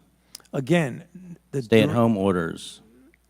These were important when we were trying to stop the tsunami of deaths that were occurring early on. How long you kept them going is debatable. Mask mandates for adults, mask mandates for children, mask mandates for children under 5. And going back to what I said before, all of that is in the context of, at the time, 4,000 to 5,000 mask mandates for children under people 5, a day there's were scientific dying. evidence for that? Excuse me? Mask mandates for children under 5, there's scientific evidence supporting that? There was no study that did masks on kids before. You couldn't do the study. You had to respond to an epidemic that was killing 4,000 to 5,000 Americans per Vaccine day. mandates for employees, vaccine mandates for students, vaccine mandates for military. Vaccines save lives. It is very, very clear that vaccines have saved hundreds of thousands of Americans and millions I'm not of debating. people We're talking about the worldwide. COVID-19. Did or do the vaccines, the COVID-19 vaccine, stop anyone from getting COVID? I answered that question to the chairman. Early on, it became clear that They did. no, actually, no. In the beginning, not. it clearly prevented infection in a certain percentage of people, but the durability of its ability to prevent infection was not long. It was measured in months. And they didn't stop you from spreading it either.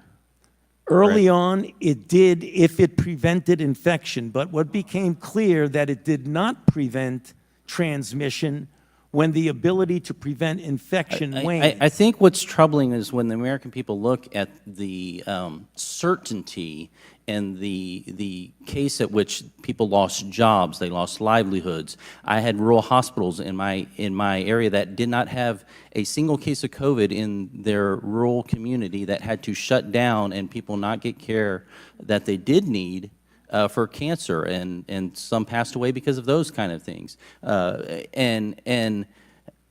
Time after time again, people's lives are destroyed, and we have not seen the same sort of, once the new data came available, we did not see a change of course. And you'll point out, for example, in the schools that the CDC, put out the guidelines, for example. But we know that those guidelines end up being protection from lawsuits. It's, if you don't want to be sued, you better follow the guidelines. So they're not mandates, de facto mandates, but they turn out to be such a mandate. And when the science began to change, we all understand that in the first couple weeks, first few weeks, even a couple months, we were all trying to figure it out. I think there's a lot of grace for that. The concern is that as the science became available, there wasn't like a, oh, maybe we should consider the lab leak theory. Oh, maybe we should consider natural immunity. We never heard this messaging coming from you or from anyone else who stood on the sidelines talking about these things. And it's left the American people with a tremendous distrust. I want to talk a little bit about the grant process. My understanding from your testimony to us, it says that the NIH process for awarding grants is that basically research proposal goes to peer review committee to receive a priority score. Then it goes to an advisory council for NIH personnel. It receives a final, basically the group votes on it, and then eventually it ends up on your desk for signature, right? Now, you said in that sometimes, if I recall correctly, those grants are often approved in block, in mass, when they're voted on, and then you sign off on them. That's correct. This is one of the things that's really troubling to the American people, because they look at their lives being destroyed, and there's no one to hold accountable because these systems of accountability have become systems of plausible deniability. And so your name is on every single grant, but yet you absolve yourself of any sort of responsibility by saying, well, you know, it goes to this committee that's, you know, that has a number of people on it, and they're approved in block, and so there's no accountability for anything, any of the taxpayer dollars that are going forth. I disagree with you, Congressman, because if you look at the number of grants, we fund thousands of grants. It would be physically impossible for me to go through every single grant in a detailed way to understand it. That is true not only for me, but for virtually every institute at the NIH. Then why does your signature go on it? Because somebody has to sign off on it, and you trust the expertise and the competence of the staff that go over it very carefully. Then what is the mechanism for holding Gentleman's people time has accountable? expired. I now recognize Ms. Ross from North Carolina for 5 minutes of questions. Thank you, Mr. Chairman. I want to thank you, Dr. Fauci, for your voluntary testimony today, also for so much grace in your 14 hours of testimony. And I, again, want to thank you for your service and your patience. It's truly remarkable. Because it bears repeating, let me just remind everyone that after 15 months, my Republican colleagues' extreme allegations against you remain unsubstantiated. Unsubstantiated. And now, during your two-day closed-door interview in January, you discussed a number of topics regarding the public health response to the COVID-19 pandemic, some of which we've touched on briefly, but I just want to dive in a little bit deeper here. For example, you discussed both then and here with Congresswoman Castor the recommendation that we maintain 6 feet of distance between one another to reduce the spread of COVID-19. And you discussed how social distancing recommendations were developed, that you yourself didn't pick this 6 feet, and it was just really kind of a guideline in the moment. In your view, though, do social distancing recommendations and other public health measures to reduce transmission save lives? Definitely. Okay. I'd also like to go back and take a deeper dive into the COVID-19 vaccine discussion that we just had. And you were also asked about that during your interview in January. In the Select Subcommittee, we've heard suggestions that the vaccine was ineffective because of breakthrough infections that occur after vaccination. We just heard about that right here. But as I understand it, perhaps the strongest measure of COVID-19 vaccines' effectiveness is the reduction of severe disease and death, not necessarily getting a milder form of COVID. Could you talk about that a little bit? Yes, it's very clear that when you're dealing with many vaccines, but particularly when you're looking at COVID, as I mentioned, and I'll repeat it quickly for you, that early on there was a degree, not as much as against severe disease, of protection against infection. Unfortunately, that protection against infection, which is related to transmissibility, waned rather rapidly in a matter of months. What has stood firm, well, much better than transmission and much better than infection, is the ability to prevent someone from hospitalizations and deaths. And in fact, the curves, Congresswoman, are stunning. When you look at the deaths and hospitalizations of people who are unvaccinated, it's like this. When you look at the deaths and hospitalizations for people who are vaccinated and boosted, it's like this. The difference is profound. When you're dealing with infection, again, less so because of the waning of protection against infection. Well, and that was also confirmed by a Commonwealth Fund December 2022 report that which came out 2 years after the Biden administration's effort to get COVID-19 vaccines in arms, and your effort too, that it prevented more than 3 million deaths and averted 18 million hospitalizations. And that came out in 2002, but it seems to corroborate what you're saying. Indeed, and $1.15 trillion in healthcare costs. Thank you for that add. One pillar of the vaccine requirements was to have an increased uptake in the COVID-19 vaccines, and that at the time was supported by leading physicians, including the American Medical Association, the American Academy of Family Physicians, the American Academy of Pediatrics, and more. Were the vaccine requirements a clinically sound tool for improving uptake of a safe and effective vaccine? Yes, you would like people to get vaccinated voluntarily and realizing the important effect on it. But the fact that people were vaccinated by whatever their motivation was clearly saved many, many lives. And just with the 17 seconds I have, what steps can public health officials take to bolster confidence in these life-saving interventions since there has been so much misinformation circulating? That's going to be very difficult, Congresswoman, because there is so much mis and disinformation around that we've got to do a better job of reaching out and trying to get the correct information. But that's difficult when you have a very energetic group of people continually spreading mis and disinformation about vaccines. We've got to be more proactive in putting out the facts and the data and the information that's correct. Thank you very much for your testimony, and I yield back. Now recognize Dr. Joyce from Pennsylvania for 5 minutes of questions. Thank you, Chairman Wenstrup, for convening this important hearing, and thank you, Dr. Fauci, for testifying. Dr. Fauci, one of the controversial regulations of the pandemic was the 6-foot distancing rule. This rule became an important policy consideration in subsequent regulations. However, you testified recently, and I'm quoting, "This 6-foot rule sort of just appeared." Do you think that a rule that sort of just appeared is substantial justification for the regulations that we saw based on that 6-foot rule? Congressman, thank you for that question. I answered that, but I'll summarize it briefly for you. When saying it just appeared, it came from the CDC. Okay, you stated that earlier. What was your relationship with the CDC when you saw a regulation which was not based in the current science? Well, when I say was not based in science, I meant a prospective clinical trial to determine whether 6 foot was better than 3, was better than 10. But once we realized that the virus was not spread by droplets and was aerosolized, did you feel an indication to go back to the CDC and said, let's base this on science. Let's get rid of this 6-foot rule. This 6-foot rule crippled businesses. It allowed students to stay at home and not learn.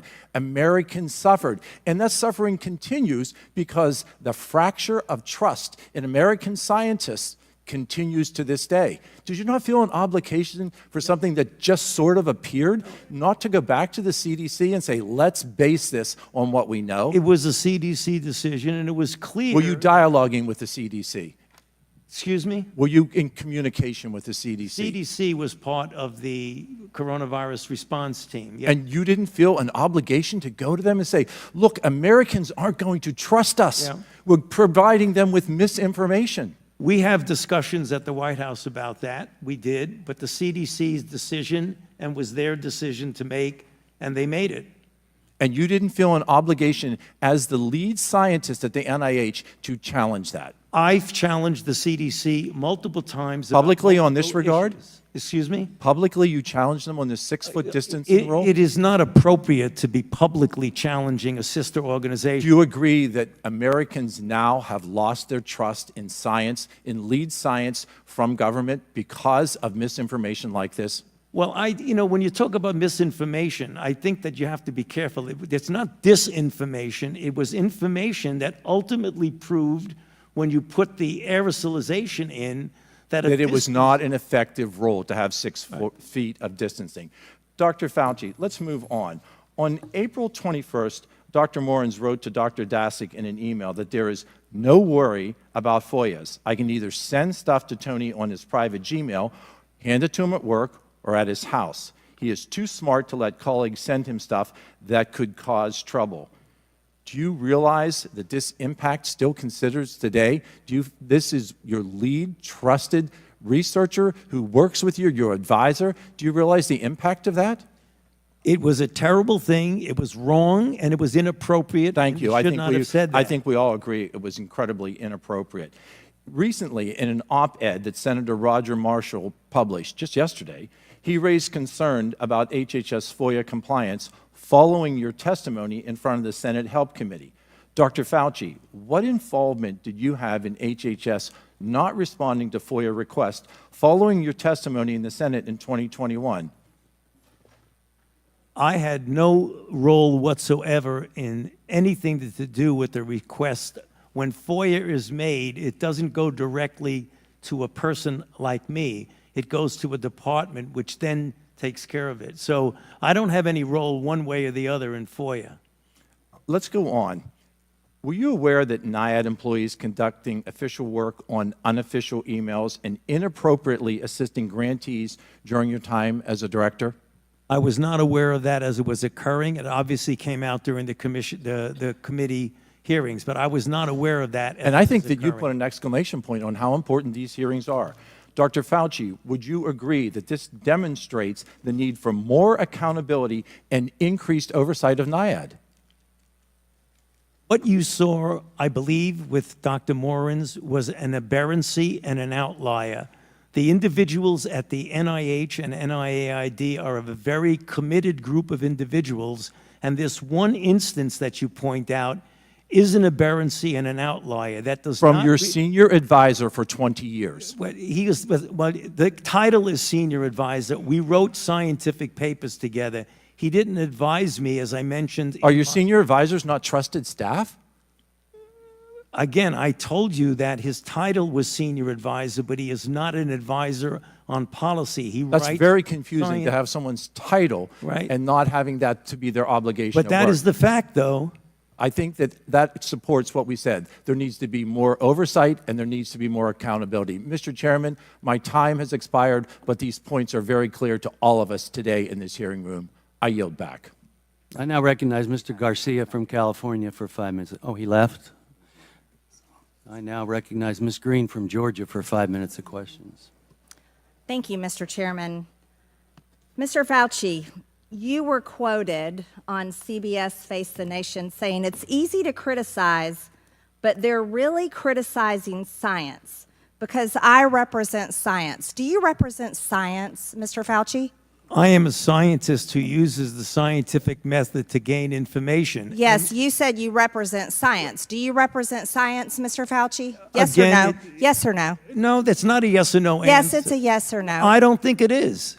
Okay, well, we'll take that as a you don't know what you represent. Oh, But this, as director of the NIH, you did sign off on these so-called scientific experiments. And as a dog lover, I want to tell you this is disgusting and evil, what you signed off on, and these experiments that happened to beagles paid for by the American taxpayer. And I want you to know Americans don't pay their taxes for animals to be tortured like this. So the type of science that you are representing, Mr. Fauci, is abhorrent, and it needs to stop. Mr. Fauci, you also represent the type of science where you confess that you made up the COVID rules. including I didn't hear what you 6 said. feet social distancing and masking of children. I never You said just- I made anything up. You admitted that you made it up. You I made it didn't up say as you went. I made it up. So are you saying this is fake news, Mr. Fauci? I didn't say I made anything up. What did you say? I said that it is not based in science and it just appeared. But this is science. What does dogs have to do with anything that we're talking about today? These are scientific experiments. This is what you signed off on. But you also told the American people they had to distance by 6 feet. They had to wear masks. But let's also talk a little bit further about the type of science that you represent. NIH scientists made $710 million in royalties from drug makers, a fact that's been hidden. Let's talk about the fact about, is it right for scientists and doctors getting paid by the American people, government taxpayer paychecks, to get patents where they're paid millions and hundreds of millions of dollars in royalty fees, especially when the NIH and these government agencies, most powerful agencies in our country, are recommending medical suggestions and advice and making up guidelines like 6 feet distancing and masking of children. Do you think that's appropriate? Do the American people deserve to be abused like that, Mr. Fauci? Because you're not doctor, you're Mr. Fauci in my few minutes.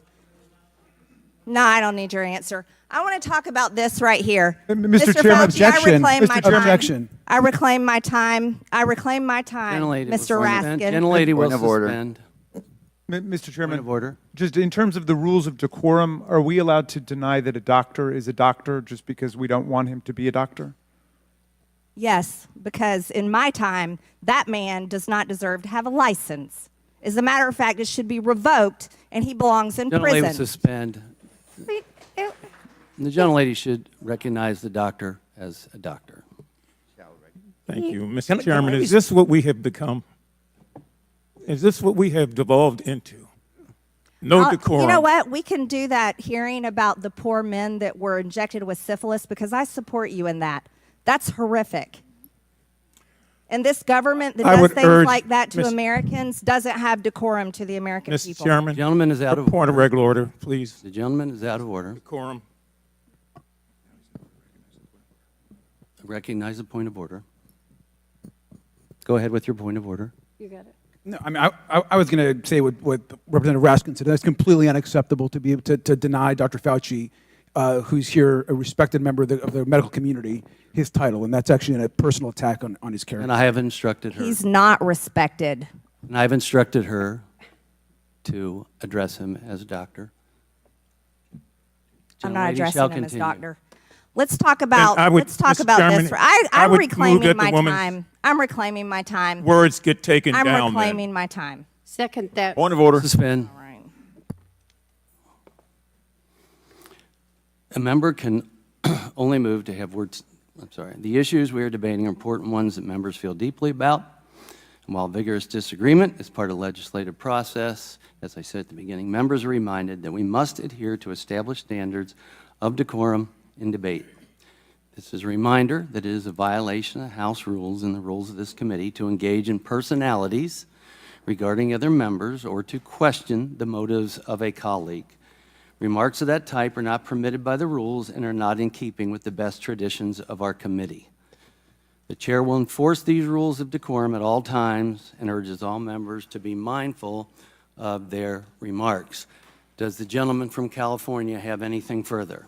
We should have to take her words down. Yeah, I made it. I offered that her words be taken down, Mr. Chair. Point of order, Mr. Chairman. Mr. Chairman, I'd like to make a point of order. Mr. Because Griffin they is accused us Mr. of Griffin is- worshiping Gentlelady President will- Trump. We don't Gentlelady- worship President Trump. Gentlelady will suspend. Mr. Griffin, you have a point of order. Mr. Chairman, while it may not be polite, I believe the rule only applies to members of this body, the Senate, and the President of the United States. I do not believe that it applies. The rule on taking down words does not apply to a witness. Again, I'm not condoning the words. I'm just relating or asking whether or not it applies to individuals who are just happen to be here in front of us. I agree. The chair overrules the point of order. by the gentleman from Maryland, but ask that members please afford all other members the respect they're entitled, refrain from using rhetoric that could be construed as an attack on the motives or character of another member or the witness. You may proceed. Thank you. This was a time in history where you got to throw out the first pitch at the Washington Nationals baseball game while Americans were forced to stay home and watch such events that they love from at home alone on their televisions. And what a hypocrisy this picture shows. Here you are without your mask, with empty seats everywhere. Remember the cardboard cutout fans? That was one of the most insulting things to Americans, having to watch the games from home where you got to go and enjoy the game and sit right next to people not following the 6 feet of distancing, not wearing your mask, and everyone else was forced to stay home and stop enjoying life. And your science here, your science is displayed perfectly in this picture where children in school were put in plastic bubbles because of your science, your repulsive, evil science. And let's go back to your very own email. You said earlier you don't use email. Oh, you do. Right here. This is your own email where you said the typical mask you buy in the drugstore is not really effective in keeping out virus. I do not recommend that you wear a mask. This is your email. This is your own words. But yet children all over America were forced to wear masks. Healthy children forced to wear masks, muzzled in their schools. And then they were forced to learn from home because of your so-called science and your medical suggestions while you and all your cronies get paid from Big Pharma. You know that what this committee should be doing? We should be recommending you to be prosecuted. We should be writing a criminal referral because you should be prosecuted for crimes against humanity. You belong in prison, Dr. Fauci. Mr. Chairman, I have another point of order. I recognize Ms. Dingell. Just want to make sure the record is clear. Dr. Fauci testified that he did not use his personal email for official business. He did not say he did not use email. And I think today, this particular has been full of lies and disregard and disrespect, and we need to stick to facts. Thank you. The gentlelady's time had expired before the point of order. I now recognize Mr. Garcia from California for 5 minutes of questions. Thank you, Mr. Chairman. Dr. Fauci, I am so sorry you just had to sit through that. That was completely irresponsible. Quite frankly, we're hearing, this might be the most insane hearing I've actually attended. I've only been in Congress for a year and a half, but I am so sorry that you are subjected to those level of attacks and insanity. Your quote-unquote so-called science that the gentlewoman is referring to has saved millions of lives in this country and around the world, and I want to thank you for that. I also think it's important to note that, in my opinion, is that you are an American hero and your team has done more to save lives than all 435 members of this body on both sides of the aisle. You guys have worked not just during this pandemic, but over time to save millions of lives in this country and across the world. We lost 1.1 million American lives. 1.1 million American lives, 7 million lives around the world. We were having 9/11-like events, death events daily in this country, losing 4,000, 5,000 people every single day. I was mayor during the time of the pandemic. I remember how painful it was to close businesses, to shut down schools, but how quickly we forget the pain and how scared we were as a country. We were washing our groceries as they were coming in. We were keeping seniors at a distance. The tragedy that was happening in our nursing homes. Thousands of people were dying a day, and you and your team of the best and the brightest scientists in this country and the world were doing everything that you could and working night and day to save more and more of those lives. A lot of my colleagues know that my mom was a healthcare worker during the pandemic. My mom died of COVID. My stepfather died of COVID. I lost both of my parents during the pandemic. So I take this very personally, especially when other members of this body who are tasked to be responsible and to actually help the American people attack medical professionals like you and across the world. Vaccines, the vaccine that you and your team helped foster have saved millions of American lives. These attacks are ridiculous. Now, even before this committee started, and I'm going to point a few things out. Even before this committee started, this same member that just went on this rant introduced the Fire Fauci Act and promoted it on a podcast, saying that COVID was a bioweapon. That is how insane some of these comments are. And I want to quote this. This is a quote from the same member. "I don't believe in evolution. These viruses were not making people sick until they created them. They weaponize these viruses to be able to attach to our cells and make us sick. It's a bioweapon." The "they created them," sir, is you. They are attacking you and our medical community for actually creating COVID that has caused the deaths of millions. And we know that these extreme comments are targeting public health officials across the country. I also want to show you this other comment. Same member who just attacked you. "The Fauci-funded Wuhan lab created the virus." This is so crazy and irresponsible. In this post, the same member of this committee is accusing you of orchestrating a global conspiracy to create COVID on purpose just to make people get vaccines. That you've done this, sir.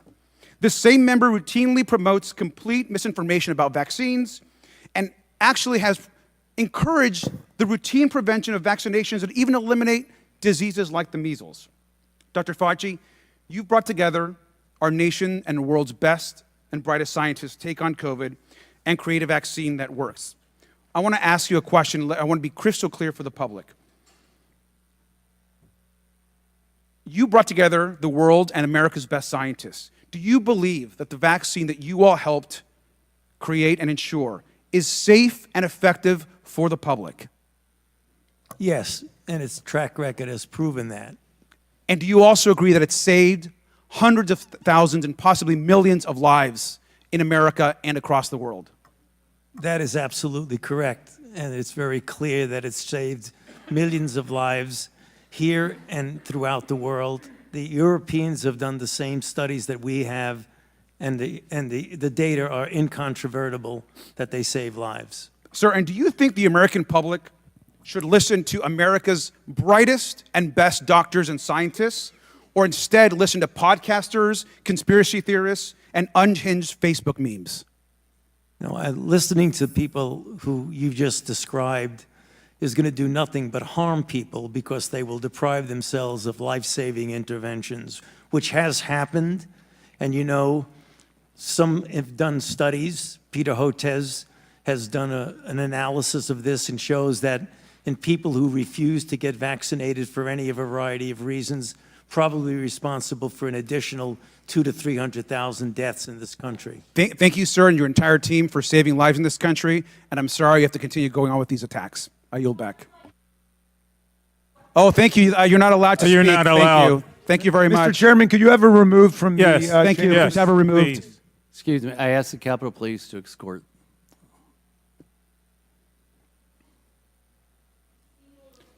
Yep, thank you. She can be removed. Yeah, you can be removed. Actually, you're not allowed to speak. Your time has Take your expired. Starbucks with you. Mr. Garcia, Mr. Raskin, you're out of line. Your times have expired.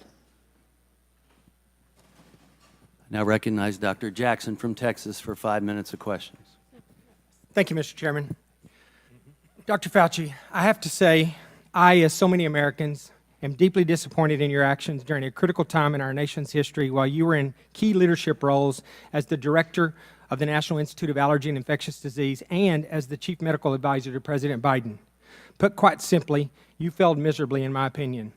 Based on all we have learned during the pandemic and all that we have since learned through this committee's work, I believe your failures stem from both an effort of self-preservation, manifested by a series of lies and cover-up, and by a total failure of leadership. It was obvious to everyone that you and your organization, NIH, had a lot to lose if the American people were to discover that COVID-19 was most likely leaked from a lab in Wuhan, China, and that you, via EcoHealth Alliance and Peter Daszak, actually funded this research, and that this lab was actively and recklessly conducting gain-of-function research. As such, you did everything in your power to deflect and cover up this possibility. You even recruited others to help you in this effort. Unfortunately, this cost our country and the world valuable time that may have led to answers regarding the origin, may have blunted the spread, and would have almost certainly saved lives. While I think most of us have known all along what I just described What I have been appalled to discover through sworn testimony to this committee is the level at which you and those that worked for you went to cover up the obvious. Just a few examples, and I know these have been touched on, but they're important for everyone to hear. Dr. Lawrence Tabak, former acting director of NIH, testified that under the generic definition that NIH did in fact fund gain-of-function research.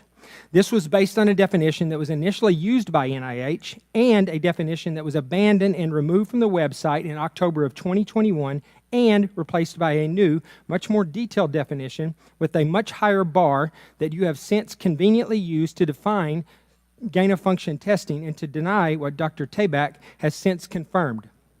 He also said that EcoHealth Alliance failed to properly and promptly report that their research violated the terms of the grant, something that went completely unaddressed under your watch.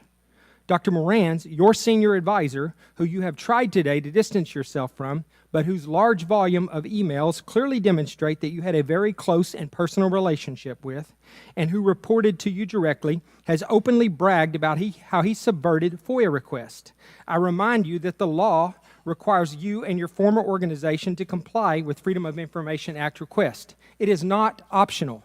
If you or your employees or your organization that you oversaw were systemically avoiding transparency and illegally hiding or destroying documents that rightfully belong to the American people, then you should be criminally charged and they should as well. In addition, Dr. Gregory Folkers, your chief of staff, also engaged in illegal practices in which he crafted messages using symbols instead of letters to avoid FOIA exposure. In an email, April 2020, from Dr. Morans to Peter Daszak, he says, quote, "There are things I can't say." Well, I wonder what he couldn't say. He also went on to say, quote, "Except Tony is aware, and I have learned there are ongoing efforts within NIH to steer through this with minimal damage to you, Peter, and colleagues, and to NIH and NAID," end quote. And then a few days later, he said, quote, "I have reason to believe that there are already efforts going on to protect you," end quote. In February of 2021, Dr. Morans wrote to Boston University scientist Gerald Kirsch saying, quote, "I learned from our FOIA lady here how to make emails disappear after I'm FOIA'd, but before the search starts. So I think we are all safe," end quote. Dr. Fauci, I want to know what you were being protected from and what you needed to be safe from. I'm going to go on because I have a little time here. He went on to say, quote, "Plus, I deleted most of the earlier emails after sending to Gmail. Once again, illegal and an actual crime."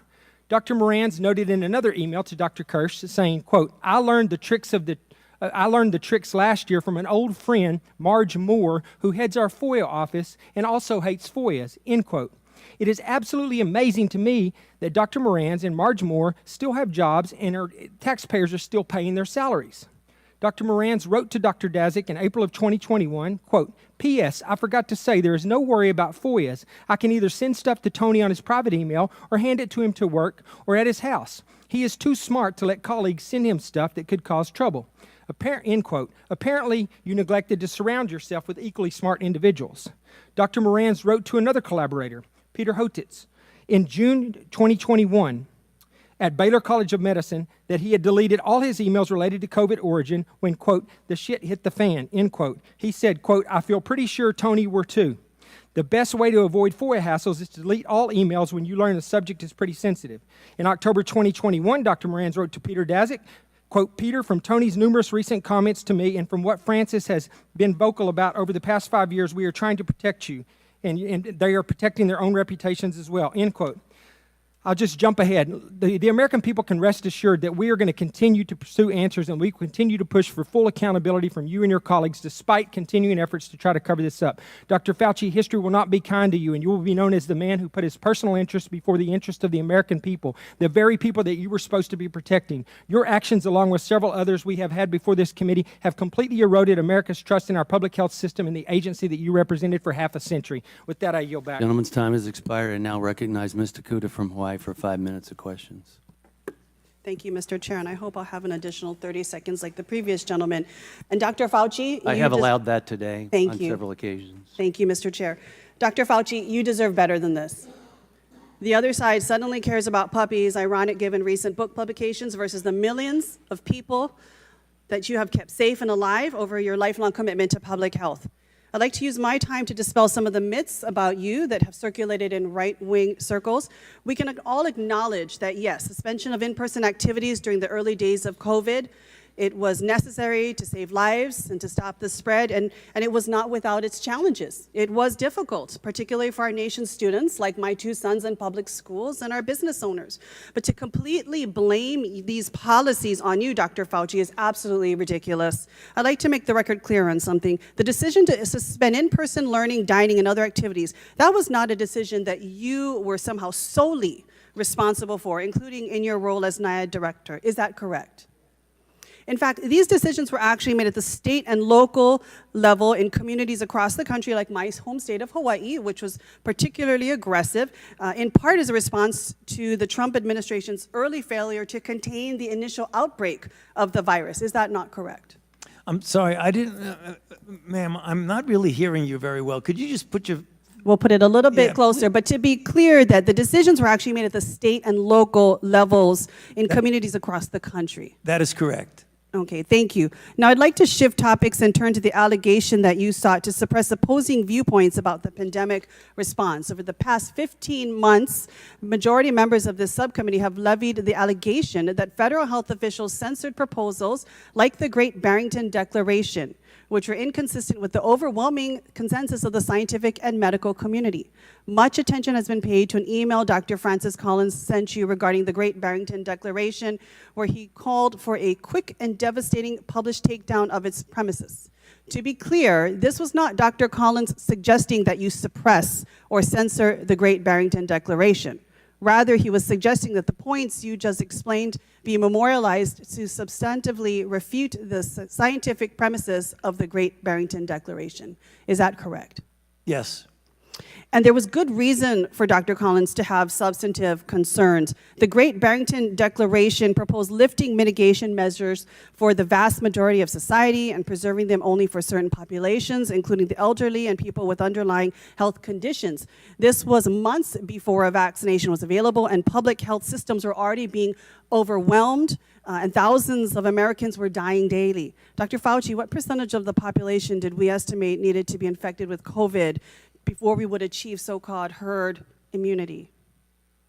Herd immunity was very elusive with COVID, and the Great Barrington Declaration was flawed both conceptually and in practice. Conceptually, that you could shield vulnerable people as if the only vulnerable people are those in nursing homes.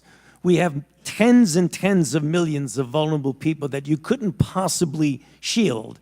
People with underlying conditions, the elderly, those would be the individuals. So it would be conceptually impossible to do that. Herd immunity, as we know, means if you have a virus that doesn't change and a virus in which when you get infected or vaccinated, you have highly durable, perhaps lifelong immunity. That's not the case with COVID. We know immunity wanes and we have multiple variants. So in practical purposes, the Great Barrington Declaration was invalid, both conceptually and practically. Thank you, Dr. Fauci. You've answered a few of my other questions in terms of the fact that for many of us that live in multi-generational communities, thousands, hundreds of thousands, millions more lives would have been impacted by this so-called approach. And given the fact that the virus's rapid evolution that we have seen since 2020, herd immunity approaches would be absolutely ineffective against COVID. If you would answer one more question, considering the mortality rates at the time, how many more deaths might we have seen, just briefly? I mean, if we had done that, just let it rip, there very likely would have been another 1 million people would have died, I would imagine. Thank you, Dr. Fauci. So it wasn't the federal government suppressing the Great Barrington Declaration. Rather, it was about protecting and saving millions of American lives. The COVID-19 pandemic wasn't some academic exercise. It was real. It was in real time. It was about saving lives in real time. Theories like herd immunity may seem plausible on paper, but we have to remember that it is based upon the assumption that enough people would have to be infected. And that would likely have meant that our family members, our friends, our neighbors, our constituents, especially those in our most marginalized, multi-generational rural communities, would have died. So thank you, Dr. Fauci. I want to thank you, not blame you. Thank you for your science. Thank you for your science that have saved millions of American lives, kept us safe, including my children, many of our families right here on this dais. And thank you for clarifying these points for the record and for all of your efforts to keep us safe during the pandemic and so many other health crises we have faced over the decades that you have served. Mahalo, Mr. Chair, and I yield back. Now recognize Dr. McCormick for 5 minutes of questions. Thank you, Dr. Wenstrup, Chairman. It's been insinuated that politicians, only bloggers, only conspiracy theorists are disagreeing with you. I want to point out that I'm probably the only member of Congress that actually treated patients during the pandemic from the very beginning to the very end of the pandemic, during night shifts in the ER. Thousands of patients during that time. And in 2020, I was censored. My medical license was threatened because I disagreed with bureaucrats. Literally taken off the internet as a person who is treating patients with leading-edge technologies, developing theories, but doing my very best, but being censored by the United States government for the first time, stepping in and taking the place of medical professionals as the experts in healthcare. Any dissent surrounding COVID-19 treatments, mask mandates, and any public policy surrounding the pandemic was immediately labeled as anti-science. I watched as public health officials and politicians told my patients what treatment options were best for them, regardless of their comorbidities or their medical history. Despite my education and my training and my experience, my opinions were relegated to conspiracy and misinformation by so-called healthcare experts who had never treated a patient throughout the entire pandemic. This has been a black eye on the medicine and has highlighted why government should never insert itself in between patients and their healthcare providers. The American people deserve to make medical decisions through conversations with their physicians rather than politically motivated mandates. Dr. Fauci, did you ever treat a patient for COVID during the pandemic? I was part of a team that was at the NIH that took care. We didn't take care of many of them. Okay, so not hands-on. Got it. Thank you. Why would I be criticized by a bureaucrat for doing my very best as a healthcare? This is a rhetorical question. But why? Why would the government, who's never treated a patient for COVID, you can read all the things you want, but you're not there. You're not seeing patients. You're not watching people die, intubating patients right there with that disease in your face, watching it happen, watching the development of this disease and actually learning from it. But I'm being told by bureaucrats what's right and wrong. And what's funny is everything I was censored on, I was proven to be right. Pretty crazy, isn't it? You said in an interview that you gave as part of an audiobook written by Michael Spector that you believed an institutional should make it hard for people to live their lives so they'd feel pressured to get vaccinated. Could we run the audio clip on that, please? You think can be done about it. I have to say that I don't see a big solution other than some sort of mandatory vaccination. I know federal officials don't like to use that term. Once people feel empowered and protected legally, you are going to have schools, universities, and colleges are going to say, you want to come to this college, buddy? You're going to get vaccinated. Lady, you're going to get vaccinated.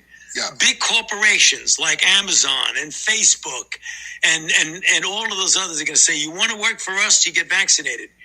And it's been proven that when you make it difficult for people in their lives, they lose their ideological bullshit and they get vaccinated.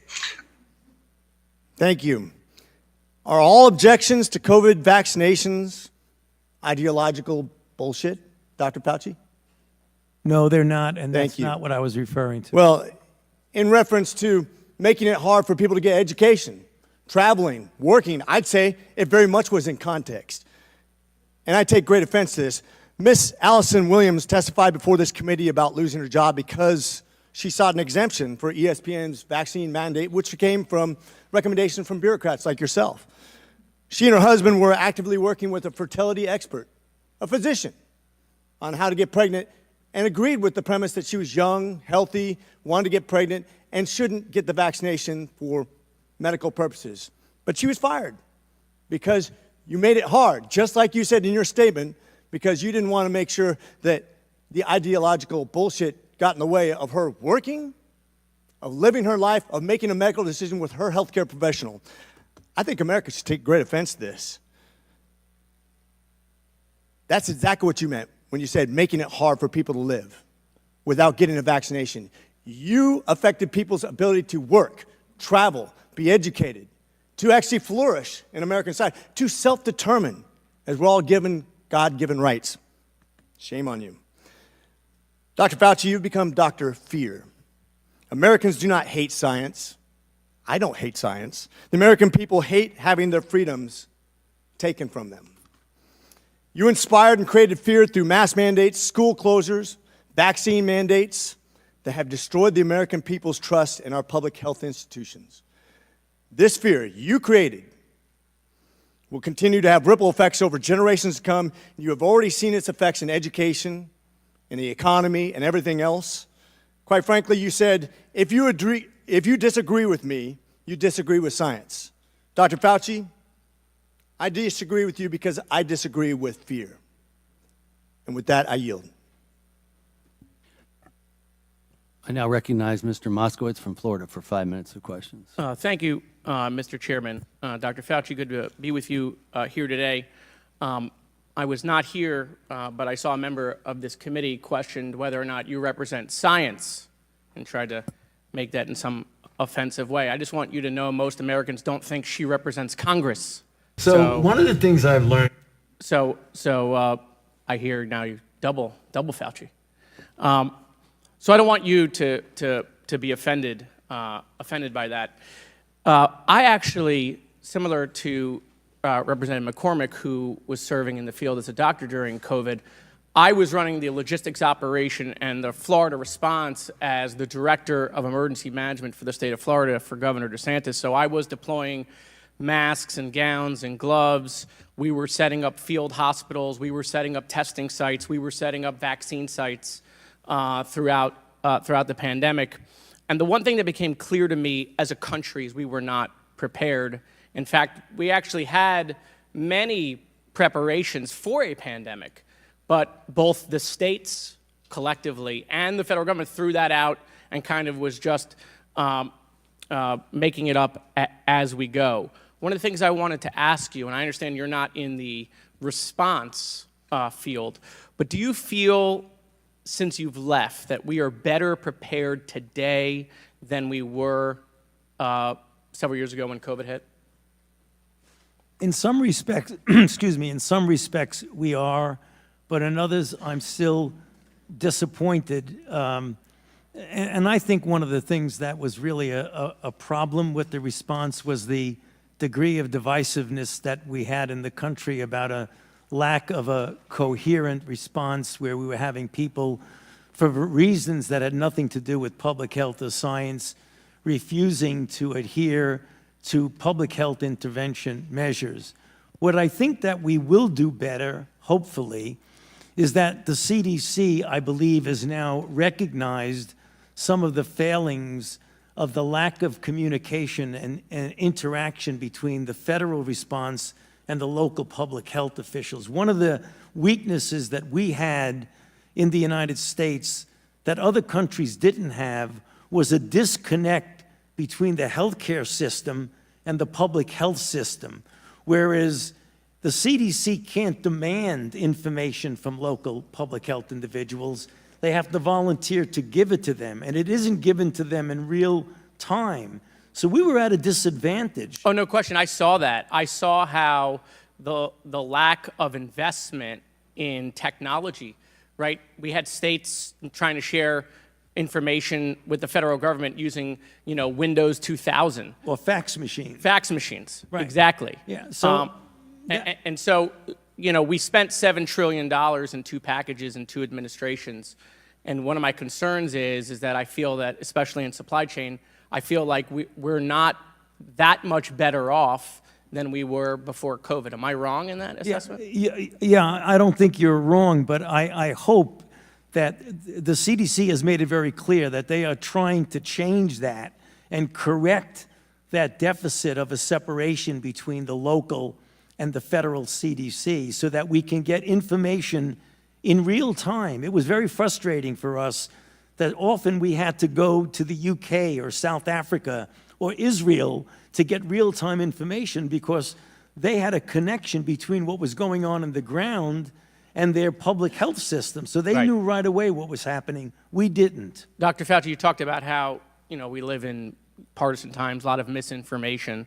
And, colleagues on this body said, you should be, charged and found guilty. Of course, the only one that's happened to is your former boss. But, the question I have is, when you saw a lot of that disinformation, whether it was, we can use a disinfectant to do like a cleaning or do light in the body, or that, China's working super hard, President Xi's got it contained, all of this stuff that was being put out, were you concerned? What was your feeling at that time, working in the administration, seeing that come from the podium?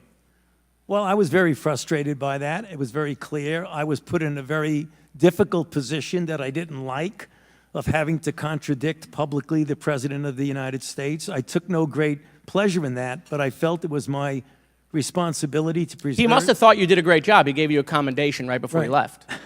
Well, I felt it was my responsibility, as to preserve my own personal integrity and my major responsibility to the American public to tell them the truth. And if I could just take this opportunity, when I was saying that if you attack me, you attack science, I didn't mean that I am science. What I meant was that when the data showed that hydroxychloroquine does not work, and there are people saying, oh, it does, I'll give it to people, and we know it can be hurtful to them, then when you're attacking what I'm saying, that the science shows it doesn't work, and the science shows that bleach doesn't work, that when you attack that, you really are attacking science, because science has shown that it doesn't work. That's what I meant. When you're attacking me, you're attacking science. Thank you, Doctor. Thank you, Mr. Chairman. I yield back. Gentleman's time's expired. Now recognize Mr. Jordan from Ohio for 5 minutes. Thank you, Mr. Chairman. Doctor, why was it so important that the virus not have started in a lab? We don't know where it started, and that's the reason why I keep an open mind. So I don't know what you mean by why was it so important. It wasn't important. Well, you still don't know where it started? The guys you gave money to figured it out in 3 days. No. Mr. Anderson said on January 31st, 2020, virus looks engineered, virus not consistent with evolutionary theory. The very next day, Dr. Gary said, I don't know how this happens in nature. It'd be easy to do in a lab. And then 3 days later, Shazam, they switch and say it has to be nature. So they figured it out in 3 days, but you still don't know? No, in fact, if you look at what they were saying, Congressman Jordan, they were saying that it was not a manufactured virus. It still could have evolved out of a lab. Well, let me read something here to you. They're not incompatible. In our study on the censorship of the Biden administration working with big tech, I want to read you a WhatsApp message from Mark Zuckerberg. Can we include that the White House put pressure on us to censor the lab leak theory? So this is a communication on July 16th, 2021. Nick Clegg, Joel Kaplan, Sheryl Sandberg, Mark Zuckerberg. They're certainly feeling the pressure to downplay any lab leak theory and go with the natural origin theory. Is there a question there? One's coming. Here's another email to Mark Zuckerberg. It says, subject line, COVID misinformation, Wuhan lab leak theory. In response to continued public pressure and tense conversations with the new administration, we started removing 5 COVID claims, including the lab leak theory. Mr. Zuckerberg responds, this seems like a good reminder that when we compromise our standards due to pressure from an administration in either direction, we often later regret it. Why was it so important the virus not have started in a lab? Wasn't so important that the virus not. We don't know. We know it was important to someone in the Biden administration, so much so that the top people at Meta, the top people at Facebook are asking, why are we getting all this pressure to downplay the lab leak theory? And we have an email from June of the same year, June 4th, 2021, saying the same thing. It was certainly important to somebody. Well, what has that got to do with me? I'm asking you because you're the expert on the coronavirus. I'm saying why was the administration so pushing not to have the lab leak theory as something that was viable? I can answer that. I've kept an open mind throughout the entire process. You kept an open mind. Dr. Fauci, open mind. That is correct. What happened in those 3 days? Why did Dr. Anderson and Mr. Anderson and Dr. Gary, why did they change their mind in 180 degrees? Because what Christian Anderson says 3 days later, after he said virus looks engineered, virus not consistent with evolutionary theory, 3 days later he says the main crackpot theories going around at the moment relate to this virus being somehow engineered, and that is demonstrably false. How did they figure all that out in 3 days, Dr. Fauci? You can do that. Still have an open mind. Well, what they did is that they testified before this committee. What they did, they went back and looked at the sequences and realized that their initial concern was unfounded about that, and it did not look at all like it was manufactured. But as they said in their paper, even though they feel it was more likely, 3 days, they figured it out. that's exactly. You could do that Okay. in 3 days. You Okay. can scan sequences in a day. You Okay. don't need 3 days. Okay, who's Robert Redfield? The former director of the CDC. Dr. Redfield, right? And he was also on the coronavirus task force. Is that accurate? He was a member of the coronavirus task force. And here's yes. what he said to this committee. He said, Redfield said that Fauci and Collins left him out because Redfield suspected that coronavirus had leaked from the Chinese lab. Is that accurate? Well, he said that, but that's not true. You're That saying is incorrect, Congressman. Dr. Redfield's lying to the committee when he sat right where you sat? When he said that I kept him out, that is an incorrect statement. The roster who was on the phone was Dr. Redfield in that conference call on February 1st when you had Mr. Anderson and Dr. Gary on that call? He was not. And the conference call was put together by Jeremy Farrar. So no one kept him out. He said he was kept out because he felt... Did U.S. tax dollars... You want me to answer the question? Yeah, I would just wonder why he wasn't on the call. It seems to me the head of CDC, part of the coronavirus task force, which was formed 2 days prior to that call, would have been on the call. Well, the call was arranged by Jeremy Farrar. You should ask him. Okay. Did U.S. tax dollars flow through a grant recipient to the lab in China? I'm sorry, what was... Did U.S. tax dollars flow through a grant recipient to the lab in China? Yes, of course. It was a sub-award to the Wuhan Institute. And who approved that award? Excuse me? And who approved that award? What agency approved that award? National Institute of Allergy and Infectious Diseases. Your agency approved that, right? Yes, it did after... Did that have anything to do with this downplaying of the lab leak theory? No. Nothing to do with it? Nothing. What, do you agree that there was a push to downplay the lab leak theory? Not on my part. Really? Really? Wow. Wow. I think most of the country would find that amazing. I still got 11 seconds. Well, look at the facts. I've kept an open mind throughout the entire process. All right, I yield back. I now recognize the majority staff for no longer than 30 minutes of questions. Dr. Fauci, it's good to see you again. I want to ask a couple questions about some of the members' questions and then get into some follow-ups. The issue of the CIA trip was brought up. That was brought to us by a whistleblower. That was not an allegation made by the committee. It was an allegation made by the whistleblower. You testified at a transcribed interview back in early January. Do you recall me asking you about that allegation? About the going to the CIA? Yes. And do you recall, and you denied it then as well, and you denied it here today, do you recall the subcommittee publishing that you denied it? I don't recall. We did. You did, okay. We put it out in a press release afterwards that you denied the whistleblower's allegation. And then today, during the course of the last couple hours, have any members on the majority side of the dais asked you about a trip to the CIA? Yeah. They have? No, they have. I'm sorry, Mitch, I'm not hearing this so well. I have a point of order, Mr. Chairman. What's the gentleman's point of order? I have an inquiry about whether or not I'm hearing things or whether or not you just yielded 30 minutes of committee time to staff. That is correct, both sides. And the question that the gentleman just raised was a question that I raised. So apparently he was not listening when I was questioning Dr. Fauci. Thank you for your point of order. You may continue. What I asked was, we asked you about this in a transcribed interview. You testified that you did not go to the CIA. We published that you refuted that allegation. And then today, no members of the Republican side of the dais have asked you that question. Is that accurate? Thank you. You've been asked a number of times about your former senior advisor, Dr. Morin's, and have said, and I want to make sure I characterize it correctly because it goes a little back and forth, that you didn't conduct official business over a personal email with Dr. Morin's. Has Dr. Morin's emailed your personal email before on non-official purposes?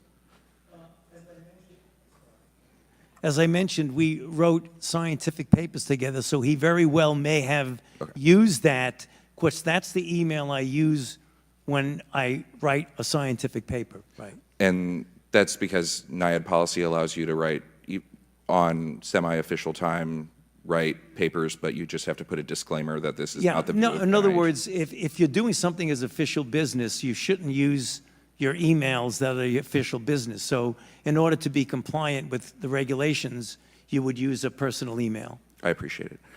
I want to ask about some of the public health policies enacted during the pandemic. Dr. Francis Collins, the former NIH director, recently said in an interview, and I'm quoting, you attach an infinite value to stopping the disease and saving a life. You attach a zero value to whether this actually totally disrupts people's lives, ruins the economy, and has kept many kids out of school in a way that they never quite recovered. Understanding the COVID task force had a lot of voices at the table, is that an accurate description of the public health advisors, and then you could fit in other advisors along the way? Yeah, you know, Mitch, what I believe that Dr. Collins was saying was that we give advice based on pure public health issues. It's very, very clear now, retrospectively, looking at the potential collateral negative effects of things like mandating. It would be important for us now, since the purpose of, I believe, why we're here, is to how we can do better next time, is to consider the balance. I think things that we did in the beginning were in the context of horrible situation of 4,000 to 5,000 deaths per day. But that doesn't mean that you don't go back and look and say, did everything we do at that point and the duration for which we did it, was that appropriate, and do we need to re-examine? I believe that's what Dr. Collins was referring to, and I agree with him on that. And you got to my next question, that we are here trying to figure out how to do better next time, lose fewer lives next time. Would that be a better thought process going forward of thinking about the possible unintended consequences of public health measures? Absolutely. And you've heard from both sides of the dais today, first weeks, months, novel virus, nobody knew what was going on, called for some drastic measures. Understanding, or once there was a better understanding of who the most affected demographics were, do you think it would be important to more narrowly craft public health measures to specifically favor those demographics? The answer is yes, but you have to be careful. Because if you have a certain group that is being predominantly afflicted, if you're really, really clear that another group is really quite protected, then you should fashion it demographically related. But what often happens with outbreaks is that they're a moving target, and you only hear about other vulnerables as you get further into the outbreak. So the answer to your question is you're partially correct that you need to do that, but you've got to be careful when you're dealing with a moving target. And we can appreciate that. You've been asked a little bit again about the theories of natural immunity and herd immunity. Those are both real scientific theories in infectious disease, is that correct? Yes. And between infection-acquired immunity and vaccinated-acquired immunity, did the United States hit herd immunity? The answer is no, and I've written a paper on that, is that when you're dealing, and just let me take 30 seconds, I don't want to run out the clock on you, but I think it's important to make this point. When you talk about herd immunity, it's predicated on two principles: that you're dealing with a pathogen that's not changing, and number two, that when you either get infected or vaccinated, the duration of the immunity is measured in decades, if not a lifetime. So that if you have a pathogen that stays the same, like measles doesn't change. So I was infected with measles when I was a child. It's the same measles that's infecting people in certain countries in the developing world. Number two, when you get either infected or vaccinated with measles, you have immunity that's durable minimally in decades and possibly for life. So if you get the same pathogen and you get a large percentage of the people who have either been infected or vaccinated, then you have herd immunity. We did not ever have that with COVID. And you've also been asked a number of times about the vaccine and vaccine mandates. Were you the one that recommended to the president to mandate vaccines for certain individuals? No. Do you know who did? No, it was more of it was a combination of a group and just saying that, certain agencies like the Labor Department or what have you would feel that this would be done. But it was not like I one day said, hey, we should mandate vaccines. That did not happen. And I want to echo the comments of the chairman that we agree the vaccine saved hundreds of thousands of lives. And we talked about this a little bit in January, and I think you touched on it a little bit today. Could issuing these mandates and removing the notion of informed consent from some certain sects of the citizenry lead to vaccine hesitancy? Yeah, I mentioned this, I believe, in the TI, that as a matter of fact, that's something that I think we need to go back now when we do an after the event evaluation about whether or not, given the psyche of the country and the pushback that you get from those types of things, we need to reevaluate the cost-benefit ratio of those types of things. And then I won't belabor the point, but we talked about the 6-foot distance an awful lot today. Do you recall if it was ever suggested to be 10 feet? I don't recall, Mitch, if it was ever suggested it was 10 feet, but when I made my explanation of what it was, I was saying that there was no trial that looked at 10 versus 6 versus 3 versus not even worrying about it at all.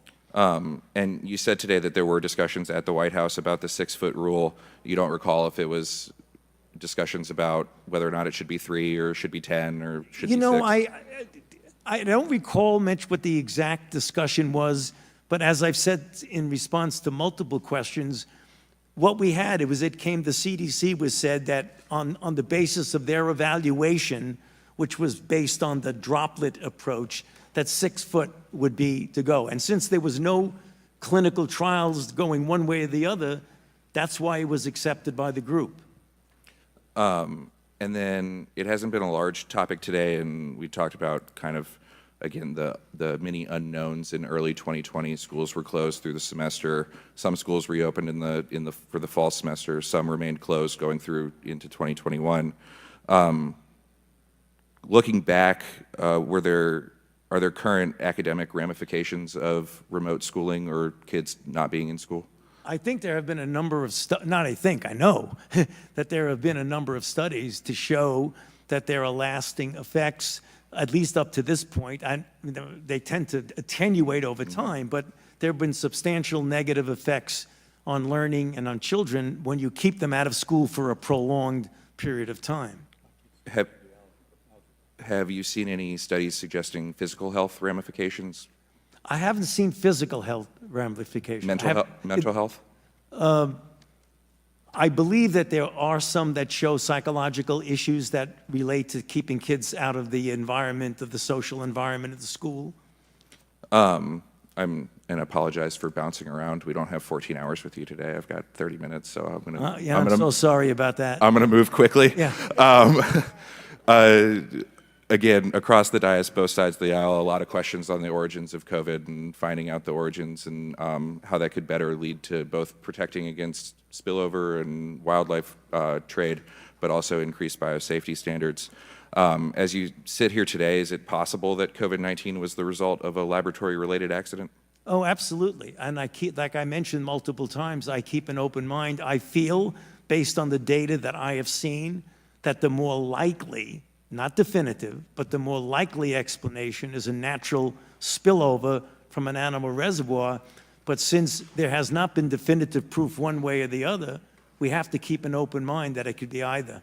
And based on that answer, I think, is the hypothesis that COVID-19 accidentally leaked from a lab a conspiracy theory? No, I mentioned that several times. Conceptually, the concept of it is not a conspiracy theory. We've talked a little bit about the proximal origin of SARS-CoV-2, the paper authored by Dr. Anderson.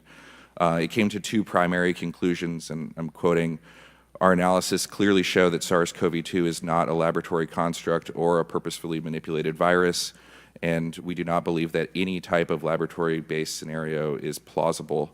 Do you disagree with those conclusions? I think, Mitch, if I'm not mistaken, I don't have the paper in front of me, I think they also said the possibility of if you passaged it, and you could have done that. And and if you passage it, it's in a lab. So it is, I mean, that could be. And they dispelled that at the end with we do not believe that any type of laboratory-based scenario is plausible. So I ask again, is a laboratory-based scenario plausible? Well, I mean, again, I don't want to speak for what they meant in that paper, but I have said multiple times, I keep an open mind that it could be either a laboratory leak or it could be what I think the data is leaning towards mostly, which is a natural occurrence from an animal reservoir. And this email was brought up too on April 16th, 2020. Dr. Collins wrote to you and said, wondering if there's something NIH can do to help put down this very destructive conspiracy, referencing the lab leak. I hope the Nature Medicine article on the genomic sequence of SARS-CoV-2 would settle this, but probably didn't get much visibility. Anything more we can do? The next day, you were at a White House press conference and cited proximal origin and said that proximal origin established that COVID-19, quote, is totally consistent with a jump of a species from an animal to human. Did anyone tell you to cite proximal origin from the White House podium? No, it was in response, I believe, to a question that might have been asked by a reporter, but I wasn't stimulated to say that at all. I was responding to a question. At that time, back in April of 2020, was it also your belief that a lab leak was possible? Yeah, I've always had an open mind about it. And then I want to correct the record again a little bit on the drafting and publication of the proximal origin paper. Did Dr. Anderson send you drafts to review? He sent drafts, but I'm going to jump ahead of you, if I might, dribble around. I did not edit it. It was mentioned by a few of the congressmen. I did not edit the paper. And I appreciate that. I just wanted to get on the record. Right. I want to talk about Dr. Morin's and what you wrote in your opening testimony and some of the answers that you gave today. And just for clarity, you were, in addition to being unaware of his use of personal email and potentially intentionally deleting federal records, were you also unaware of his actions to assist Dr. Daszak and EcoHealth?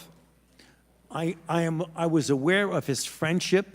I was not aware of his attempts to assist him to respond to an NIH inquiry. So not aware of the editing of press releases or editing of letters? No, I was not. On November 11th, 2021, Dr. Morin's wrote in an email to Dr. Daszak that he attempted to discuss the EcoHealth grant with you, and you, quote, got upset and told him to have no more communications with Peter.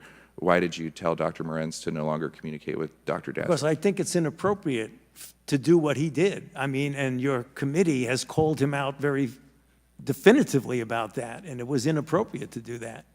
This is back in 2021. Right. What did you know about what he was doing then? I didn't know exactly what he was doing, but I don't think it's inappropriate for people to be communicating and helping a grantee in a response. I didn't know exactly what he was doing, but I didn't think it was appropriate. When did you testified to Chairman Griffith, or excuse me, Chairman Comer, that you knew about the compliance issues later on with EcoHealth? When did you first become aware? I became aware during briefings by my staff in preparation for congressional hearings well after the fact where the compliance issues actually happened. I mean, I didn't know, as I've mentioned to you in the TI pitch, I didn't even know the grant existed before the outbreak. And then finally, when there was this issue about congressional hearings, I needed to know, what is this grant? What are we doing with it? And are there any issues? That's when they said there was a compliance problem of the 4th year versus the 5th year progress report. Some of the other emails from Dr. Morin's, I just want to read into the record and ask you if his recollection is accurate. On April 27th, 2020, Dr. Morin's wrote, I am sure privately he would love to see Peter and EcoHealth fully restored, although he did once make the comment to me that Peter had screwed himself with the late report. I already told him that all that crap wasn't true. The late report was true, despite what Dr. Morin said. On April 21st, 2021, Dr. Morenz wrote that he was sure you would do anything you could to restore the funds to EcoHealth. On June 5th, 2021, Dr. Morenz wrote that you were working behind the scenes to undo the damage to EcoHealth. On October 21st, 2021, Dr. Morenz wrote, Peter, I had my regular meeting with Tony this morning. He immediately inquired about you and several times asked how you were doing. He used a lot of colorful language about the situation with attacks on EcoHealth. On October 25th, 2021, Dr. Morenz wrote that you were trying to protect EcoHealth. On March 22nd, 2021, Dr. Morenz wrote, the most important is within NIH to get the decision reversed and the grant refunded. I believe Tony would like to do this. And on February 24th, 2022, Dr. Morenz wrote, it will be a small consolation to hear the following, but in my face-to-face meeting with Tony this morning, he once again brought up, as he usually does, your plight, Peter. Did you ever have any discussions with Dr. Morenz about protecting EcoHealth or helping restore funding? Not at all. I don't know what, to be honest with you, Mitch, I just don't know what Dr. Morenz is talking about with that. Maybe he's trying to, as he said, cheer up. He said that in front of this committee, cheer up Dr. Dasick. But to say that I'm getting involved in trying to help him or protect him, not so. Did you ever have any conversations with Dr. Morenz about what Dr. Dasick was facing or about the termination of the grant? You know, he may have mentioned to me something like Dr. Dasick is going through terrible times, but I don't recall. It is conceivable that he would have mentioned that to me because, as he mentioned to you, that Dr. Dasick and he are very good friends. So it would not be surprising if sometime he had mentioned to me, boy, Dr. Dasick's going through some really tough times. Fine, that doesn't mean that I say you should help him. No, absolutely doesn't. So that's why we want to ask the questions and Yes. get the answers. During your transcribed interview with us, you were asked about whether or not Dr. Dasick had a conflict of interest in reviewing the origins of COVID-19, and you testified, you know, I hesitate to speculate about what someone else should do. The only people that I am involved with is my own staff, who we've mentioned many times in this discussion, who don't have a conflict of interest. With the benefit of hindsight and the work of this committee, do you believe Dr. Morenz had a conflict of interest regarding EcoHealth? Well, from what we know now, he definitely had a conflict because he was communicating with a grantee of helping him in response to an NIH issue, which is a conflict of interest. I did not know that at the time when I made your statement. And I appreciate that. That's, yeah. Sticking with EcoHealth, in April 2020, NIH terminated and then subsequently reinstated and then suspended the EcoHealth grant that had the Wuhan Institute as a sub-grantee. Do you recall that decision? Yes. Were you involved at all in that decision? No. You previously testified to House Energy and Commerce that you were, in essence, told to cancel the grant. Do you recall who told you?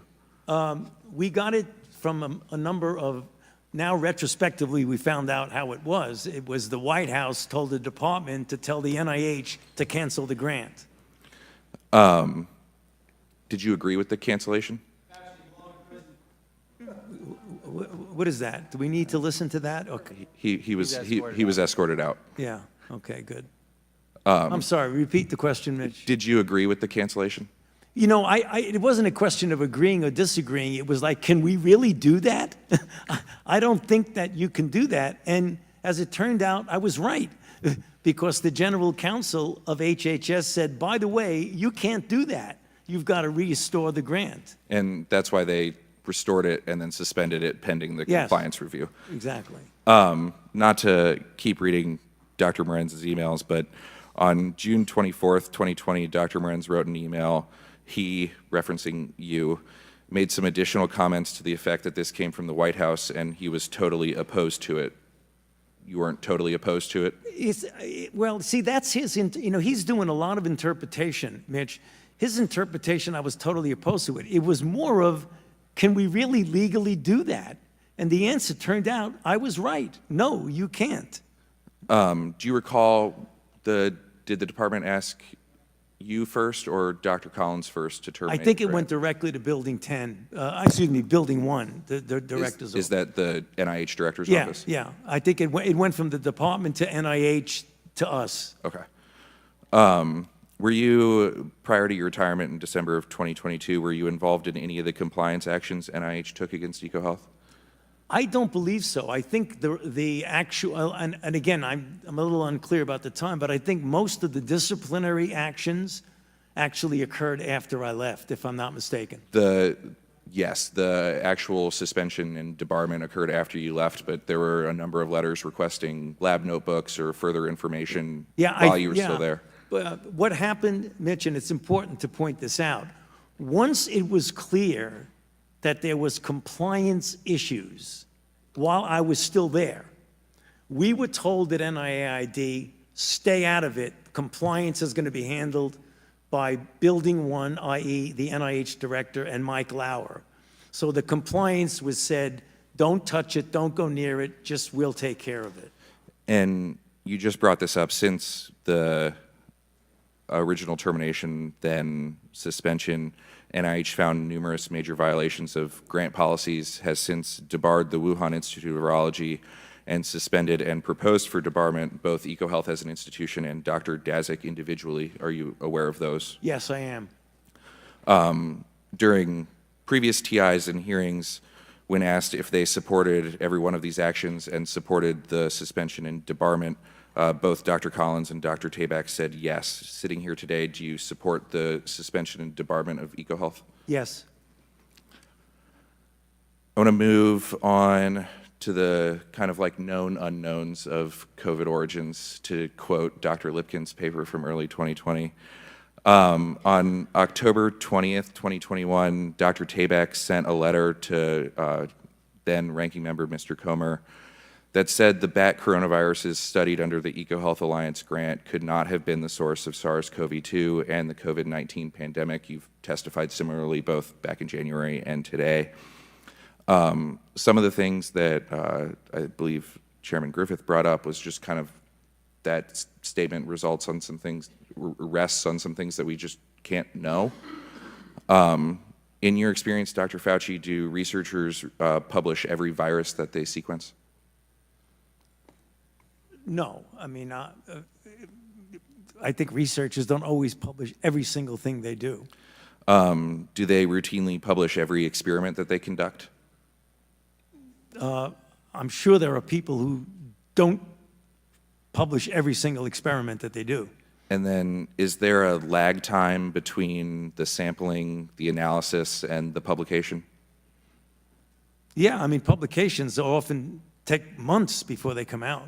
Is it possible, if not plausible, that EcoHealth and the Wuhan Institute of Virology have samples from between 2020 when they originally published a paper, or excuse me, 2015 when they originally published a paper with all of their samples, and now that are unpublished? Sure, it's possible, but Mitch, I might just throw in there, you can't get away from the fact that the viruses that were studied, that the NIH gave them a grant to study, don't pull back on the fact that no matter what you did with those viruses, they were phylogenetically so different, they could not possibly be the precursor of SARS-CoV-2. And I agree with that. I guess my only point is that you don't know all the viruses they were working with. Yeah, and let's make that clear, because Congressman Griffith asked it, and I answered you quite honestly, that none of us can know everything that's going on in China or in Wuhan or what have you. And that's the reason why I say today, and I've said at the TI, I keep an open mind as to what the origin is. The last topic I want to touch on is gain of function. We touched on it in January. You touched on it a little bit today. I know the pandemic has resulted, as I'm sure you're aware, with a rather large debate, and including with the NSABB updating their dangerous research policies surrounding gain of function, P3CO, and dual use research of concern. Prior to October of 2021, the NIH website listed gain of function as a type of research that modifies a biological agent so that it confers new or enhanced activity to that agent. And the P3CO framework that the U.S. government uses to further regulate a subpart of that research that is more dangerous specifically that could cause widespread and uncontrolled death or disease in humans. Putting aside what's regulatory, I agree with you. The P3CO definition is regulatory. Are there types of research that could fall under the broad definition but not the P3CO definition? Well, I believe members on the minority side have mentioned that. Influenza is a gain of function to a virus to make it grow better in eggs. Making an E. coli manufacture insulin is telling the E. coli to do something it wasn't able to do before by mutations. Of course that's the case. So in kind of the Venn diagram of this research, something could fall under gain of function without falling under further regulation.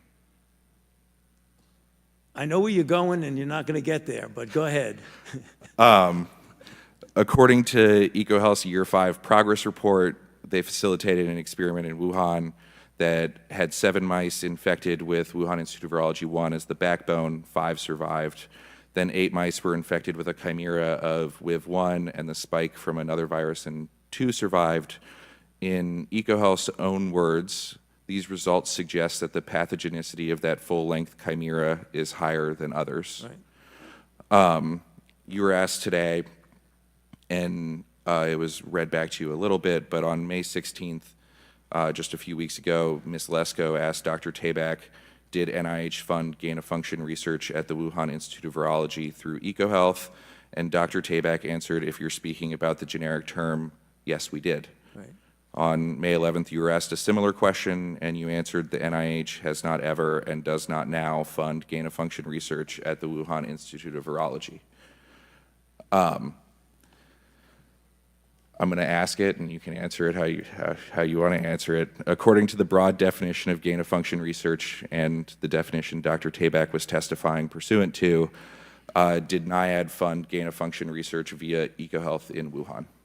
The broad definition of gain of function, in my mind, is not applicable here and does nothing but confuse the situation. And that is the reason why, after 3 years of deliberation by the bodies, including the NSABB, as well as the national academies, it was decided to make an operative and regulatory definition. If you hearken back to the original broad definition, it does nothing but confuse people. And that's the why every time I have mentioned gain of function at the Senate hearing with Senator Paul and the TI, and today, the definition that I use is not my personal definition. It's a codified, regulatory, and operative definition made by a body that has nothing to do with me. Thank you, Mr. Chairman. I yield back. I now recognize the minority staff for not longer than 30 minutes. Dr. Fauci, nice to see you. We've covered many different topics today. We just want to make sure that you have the opportunity to provide your full perspective on any and all of them. Is there anything you'd like to add, clarify, or say about any of the topics we've discussed here today?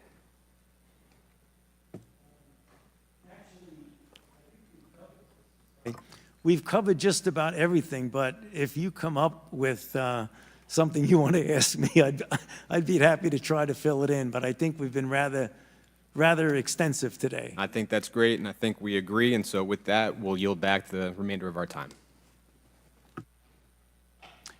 I'd like to yield to the ranking member Ruiz for a closing statement if he would like one. Dr. Fauci, I'd like to thank you for your testimony today, and I would like to thank you for your decades of service to our nation, especially with the HIV epidemic that our nation suffered through, the pandemic flu, Ebola, Zika, and COVID-19, and your years of research and investment that led to the rapid development of the COVID-19 vaccine that saved millions of lives. Thank you. And over the past 4 years, you have been personally targeted by extreme narratives about the origins of the COVID-19 pandemic and the U.S. government's response to it. They began in force in retaliation to wisdom you offered that contradicted the reckless and dangerous therapeutic recommendations by President Trump and have remained part of House Republicans' political playbook. These extreme narratives have been the bedrock of the Select Subcommittee's Republican-led probe and the untenable inferences they've somehow drawn despite the overwhelming evidence that it is inconvenient to those narratives. I want to be clear, the evidence uncovered from more than 425,000 pages of documents and 20 closed-door interviews of current and former federal officials has undermined the extreme narratives behind Republicans' own probe. As I alluded to at the beginning of this hearing, my Democratic colleagues and I are committed to speaking objectively and truthfully about what the evidence shows, and this is what it shows. Dr. Fauci did not fund research through the EcoHealth Alliance grant that caused the COVID-19 pandemic. Dr. Fauci did not lie about gain-of-function research in Wuhan, China. Dr. Fauci did not orchestrate a campaign to suppress the lab leak theory. These findings are apparent from the evidence. In fact, this much was clear by the time of Dr. Fauci's 2-day transcribed interview this past January. In the 5 months since, the Select Subcommittee has conducted several more closed-door interviews and reviewed several thousand more pages of documents. This additional evidence in Dr. Fauci's testimony today has only made Republicans' claims less plausible and more preposterous. And when I was named ranking member of the Select Subcommittee, I made a commitment to follow the facts in objectively analyzing the origins of the COVID-19 pandemic. The Select Subcommittee is to meaningfully improve our nation's preparedness for future pandemics, then we must take an objective approach to the factual and scientific evidence available to us. The origins of the COVID-19 pandemic remain uncertain. I would like to remind my Republican colleagues that that uncertainty is not an opportunity for them to author fiction for partisan gain. It could have been a lab leak, and it could have been an animal transmission. And at the cost of meaningfully advancing our understanding of COVID-19's origins, Republicans have levied extreme allegations of creating SARS-CoV-2 against Dr. Fauci. The result is that Republicans' own probe has failed to shed any additional light on a central question for our Select Subcommittee. In fact, we're actually entering the 4th quarter of this Congress and this Select Subcommittee on Corona's pandemic. And what have we focused on? It's not an objective investigation on the origin as either a lab leak or animal transmission. We have spent the vast majority of time, like in this hearing, with Republicans trying to prove that Dr. Fauci and Collins funded research through EcoHealth that created the SARS-CoV-2 virus. And in order for that to be true, it is dependent on proving the lab leak theory to be true. So it has not been an objective investigation as to whether or not the virus came from a lab or an animal transmission in order to prevent and prepare for the next pandemic. It has been to push this narrative. And this hearing is their climax, their star witness to finally prove their narrative. And they did not do so. Instead of focusing on solutions like fortifying our public health workforce and infrastructure, securing domestic supply chain of vital public health equipment and medications, or equipping schools, churches, synagogues, mosques, businesses to safely stay open during the next deadly novel viral pandemic. Instead, they focused on accusations without evidence. And it seemed like even though the evidence was there that the accusations were false, it didn't matter. They still accused him on a cover-up, suppressing the truth, that he initiated, prompted, or edited the Proximal Origins paper, that he funded a gain of research that created the SARS-CoV-2 virus, even that he received royalties. You know, his answers today and his transcribed interviews and his countless emails refuted all of this. They always have. And his testimony today did again. But I guess that doesn't matter for the majority. The truth is that there is no evidence to prove this narrative that we spent so much time addressing. Their accusations are without evidence, but it doesn't matter to them. Intentionally misleading the public is propagating disinformation, and it's wrong and dangerous not only because it manufactures distrust in our public health leaders and our public health agencies, but also because it targets Dr. Fauci and other public health officials for violent death threats. Dr. Fauci just said that anytime anybody alludes to the false accusation that he created the COVID-19 pandemic, his death threats go up. But irresponsibly and recklessly, members on this subcommittee continued to accuse him of that. So, for the remaining months of the Select Subcommittee, I reaffirm my commitment to take a serious, balanced look at the question and the possibilities of whether the novel coronavirus emerged from a lab or from nature. And I emphasize to my colleagues that any uncertainty about those origins is an opportunity for us to work constructively together on forward-looking measures to improve our nation's readiness for future public health threats. Thank you, Mr. Chairman, and I yield back. Thank you again, Dr. Fauci. I want to thank you for coming here today. I, again, truly appreciate your willingness to come voluntarily before this Select Committee for both your transcribed interview and the hearing today.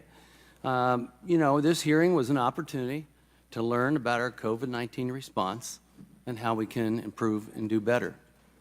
And we did some good things during that, and I'll cite Operation Warp Speed as one of them. It's also an opportunity to more closely examine the office in which you served, because there seemed to be some significant wrongdoings that took place, and I believe that we can make changes and prevent that from happening in the future. That's my goal. It's an opportunity to take a close look about the processes and the procedures in place in our health institutions in the United States. That's our job as oversight in Congress. That's what we're supposed to do. I don't know what playbook some are talking about, because it's been my goal as chairman, and I think you've seen the staff behaving the same way, to take a hard look at the facts so that we can do better in the future.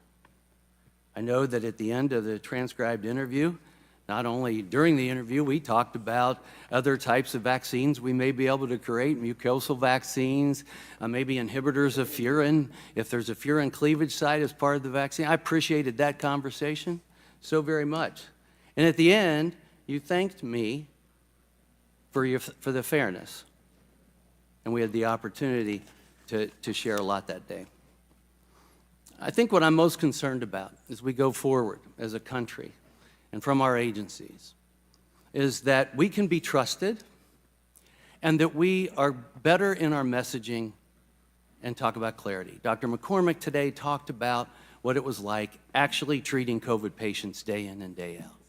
I had recommended early on that America needed to hear more from doctors that were treating COVID patients, what they were seeing, what was working, what was not working. I compared it to General Schwarzkopf during the Gulf War. Everyone tuned in every night to hear what General Schwarzkopf had to say, not the politician, but what the general in charge had to say. And I think that was important, the one who was in the trenches. But look, you know, we've gone back and forth on the definition of gain of function. I think it's been pretty clear what was you said was on your mind, and there were two different definitions, if you will, a generic definition and an operative regulatory definition. But so, you know, when we go through this, and what America hears is that you say NIH did not fund, and Dr. Tabak said NIH did fund. Clarity matters. I think it would have helped when you were in front of Dr. Paul in the Senate, if you were clear about what you meant. The American people had never heard of gain of function until this came about. Clarity matters. You know, when we conducted great trials on the vaccines, I thought they were phenomenal. Normally you have 8,000 to 10,000 people. We had about 40,000 people in each one of the trials. And what we knew from the trials is that, one, it saved a lot of lives. That's one thing. But we also knew that if you got vaccinated, you could still get COVID. We didn't make that clear to the American people in my mind. And that you could still get sick. And so if someone stands up, not you, but if someone stands up and says, if you get vaccinated, you're never going to go to the ICU and you're not going to die. Well, that was still happening. So where was the messaging? I wish you would have corrected that right then and there. You know, President says, oh, maybe we just inject bleach. Well, some people maybe thought that was serious. We made it clear it was not. And that was important.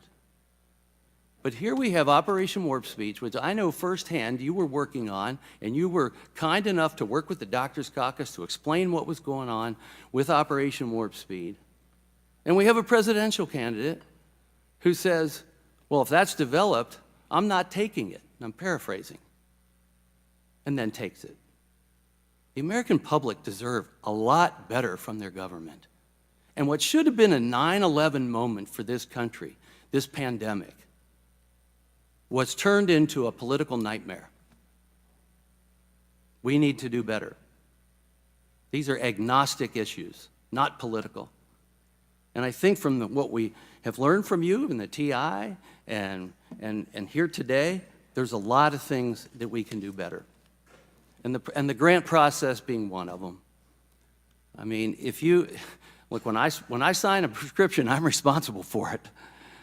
Somebody needs to be responsible. And if you're signing for grants but not responsible for it, you just sign it, then you're not responsible for the dollars that are going out. And then maybe it's the advisory committee that needs to be signing the grant so that there's some level of responsibility and responsibility for compliance. I think that's one of the biggest lessons learned through all this. We can do better. America's a great country. We can fix our problems.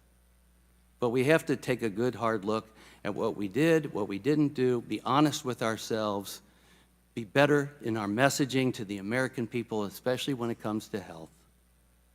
And that's why I felt it was very important that we don't do things like mandates, but let patients have a conversation with the doctor that they know and trust, and make sure that we're getting the doctors all the information and data that they need. From adverse effects of the vaccine, which we've always done, adverse effects of the vaccine, to what the vaccine can and can't do, whether you're at risk or not at risk, what are your risks. Those are personal conversations that need to take place. And I look forward to trying to establish a system that does a better job at that. I'm going to conclude and just say thank you once again, Dr. Fauci. Matter of fact, I'd be glad to have more off-the-record conversations about things we can do in the future, drugs we may be able to develop, treatments we may be able to provide, and vaccines we may be able to produce. And so if you're amenable, I might reach out to you for that, and other scientists as well that may have varying opinions. So again, thank you again for being the witness today. With that and without objection, all members will have 5 legislative days within which to submit materials and to submit additional written questions for the witnesses, which will be forwarded to the witnesses for their response.